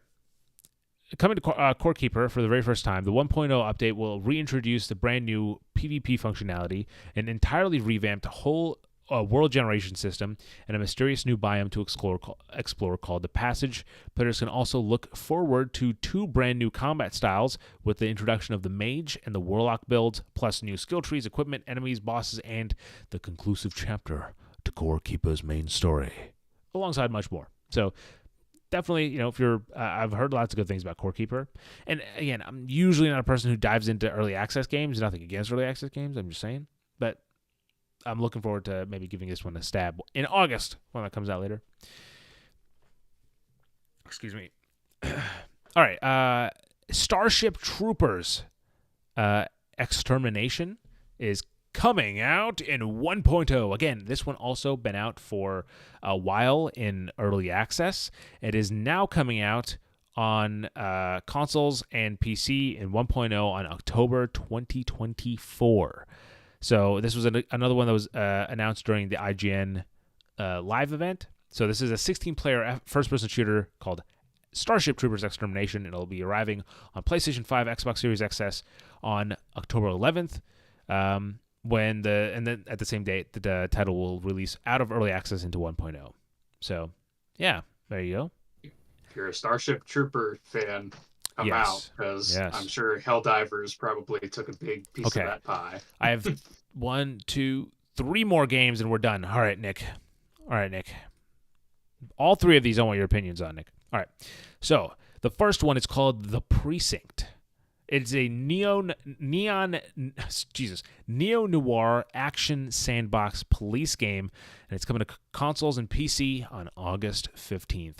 It's from leading UK games publisher Quali and UK-based studio Fallen Tree Games. Comes The Precinct, a neo-noir sandbox police game that has players playing as a rookie officer named Nick Cordell Jr. in 1980s America. Players must navigate warring gangs, urban decay, and police corruption in their quest to restore order to a troubled city. On the ground, that means patrolling and policing a city full of procedurally generated crimes, from parking violations to bank heists, in an effort to keep citizens safe for one more day. That's again coming to PC, Xbox, and PS5 on August 15th. That one seems pretty interesting. I don't know. It's It definitely seems like one of those like you said, like procedural kind of, we're gonna go forever kind of games with the random elements and all Yep, that yep. pop up. But uh, Now, the next there's one. not many of Oh, these games that are police precinct right. Yeah, I'm definitely focused. honestly like it like I don't know, so it just looked really caught my eye. I mean, that's really what this is. If it caught your eye, that's what this episode should be called. I thought it looked really awesome, and I'll at the very least give it a go because, yeah, as you're saying, it's not, you don't get a lot of it like from that perspective, and kind of like the idea of patrolling a city and then like procedurally generated crime, and that you're not like Spider-Man stopping crime. You're just like a cop. It's it's a fun twist. Now, the next game you can actually find out about over on RespawnStation.com, but this was showed off during a Wholesome Direct. The star named EOS is coming out to consoles and PC, specifically Nintendo Switch, Xbox Series XS, and PC on July 23rd. It's a puzzle game that is centered around photography, where you essentially play someone who is retracing your mother's footsteps through her travels. Because she used to send back like photographs, and then it's you're kind of finding those moments again that she sent you, capturing those moments, and finding out parts of your own past. It's one of those kind of games, and honestly, I'm a sucker for them. Also, the game does feature some notable names. Again, you can read all about that over on RespawnStation.com. I'm not going to get into it here. And now, I think this was in a Nintendo like indie showcase or something because these. oh, it could have These been. I'm look not familiar, sure. these screenshots that I'm seeing. But yeah, they look pretty cool. Yeah. Now, and also, by the way, that's a first-person game. I know some people might think, oh, is it a visual novel? No, it's a first-person game. Just to make it clear. All right. Now, the last one is actually one that, it's one of those things where, like, sometimes I'm not into a game's genre by default, but the hook around it is so interesting that I'm like, okay, I'll give it a go. This is Wolfhound. It's a sci-fi World War II Metrovania from Chasm creator BitKid. Now, you essentially are a one-man army named Captain Chuck Wolfhound Rossetti, who must infiltrate a heavily secret Axis base in the Bermuda Triangle, where Allied forces have gone missing. Wolfhound quickly finds not just enemy soldiers, but grotesque, mutated nightmares out to kill him. So, yeah, you gotta deal some justice. This game, again, I'm not a Metroidvania person, and definitely not like an old school Metroidvania person, but the whole aesthetic of this game just is like this atmosphere that I just really, really dug. So my eyes are on Yeah, Wolfhound. This one looks pretty cool. Yep. Well, what was that name again for him? Oh, Wolfhound Rossetti or something? it's Captain Chuck Wolfhound Rossetti to you, Nick. All right, put some respect. Dude, I on love that that name. That name gets a 10. It is Captain Chuck Wolfhound Rossetti. It is, and also just like the name Wolfhound, great name. Now I just hope they don't change it to like Veil Stoppers or something. I just as an idea. But with that said, people, that brings us to the end of the show. We missed some segments here and there. We're not going to do a like this, try that. But hopefully you guys enjoyed nonetheless. Oh my God, Nick, we could have hit it 3 hours if we filled out the show. A beefy episode for people. Absolute chonker. And you know what? People seem to like that. So hopefully you guys enjoyed another episode of the Respawn Station podcast. To do a quick plug at the end of the night before we leave.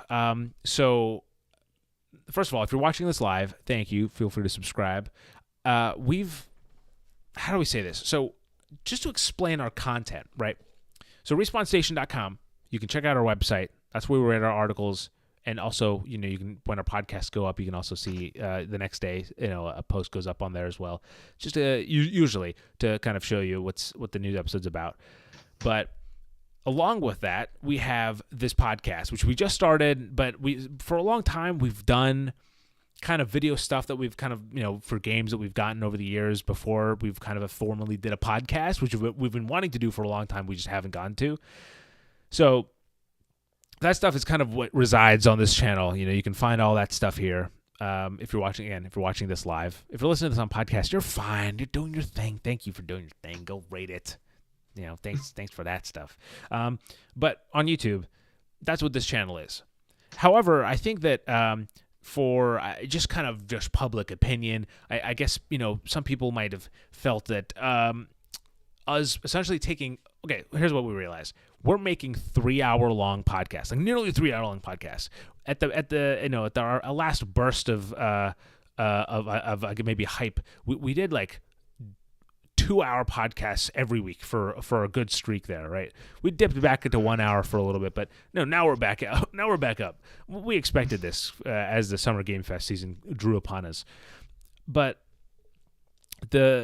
we knew like one title would not encompass everything we talked about. We had like a good 20-minute conversation about Starfield. I mean, I guess it was part of Summer Game Fest, but like it's not like a highlight of Summer Game Fest. It's just what we're playing. Similar to Division 2's like big rant that I went on about Division 2. So that kind of stuff you can't encompass in just by a title with just saying Summer Game Fest. So we started clipping them out as making them its separate content. But I think people were like, these guys putting up the same content they just put up. So we get it. So all that stuff has been moved. So you can find that stuff over and look, the titles are constantly in the works. All right. We're constantly workshopping new stuff. So, but for now, you're over on Respawn Station TV. So youtube.com/Respawn Station TV. It's a brand new channel.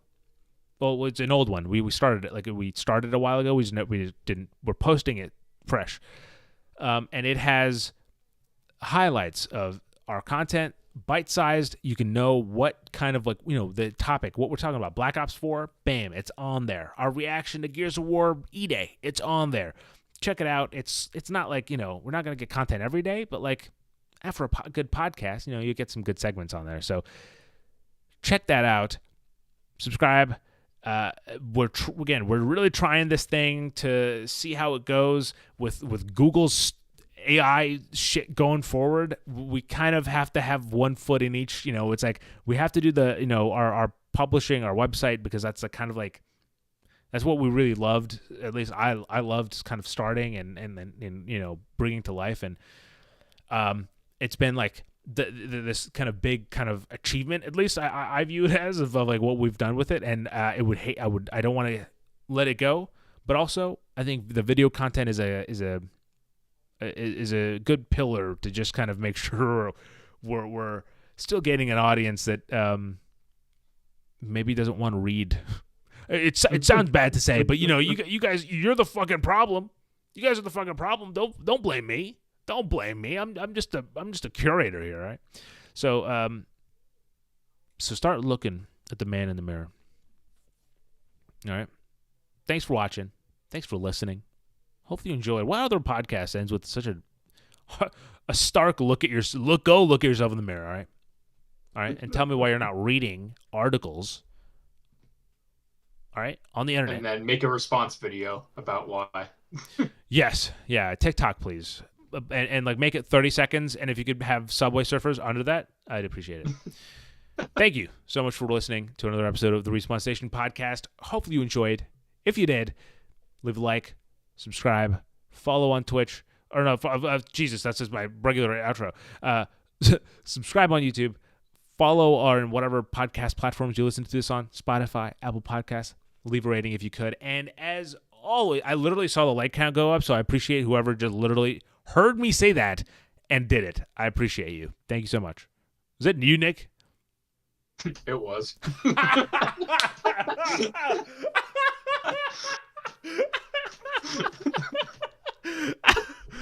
We support our content. You know what? You're welcome, Sri. You're welcome. Dude, I'm speaking to my audience, dude. Yeah, thank you guys for watching. Thanks for listening. And as always, people, until next time. I couldn't end it on a better note. Until next time, have a good night. Oh, the camera's over there. Have a good night, a good morning, and a damn good time. Peace.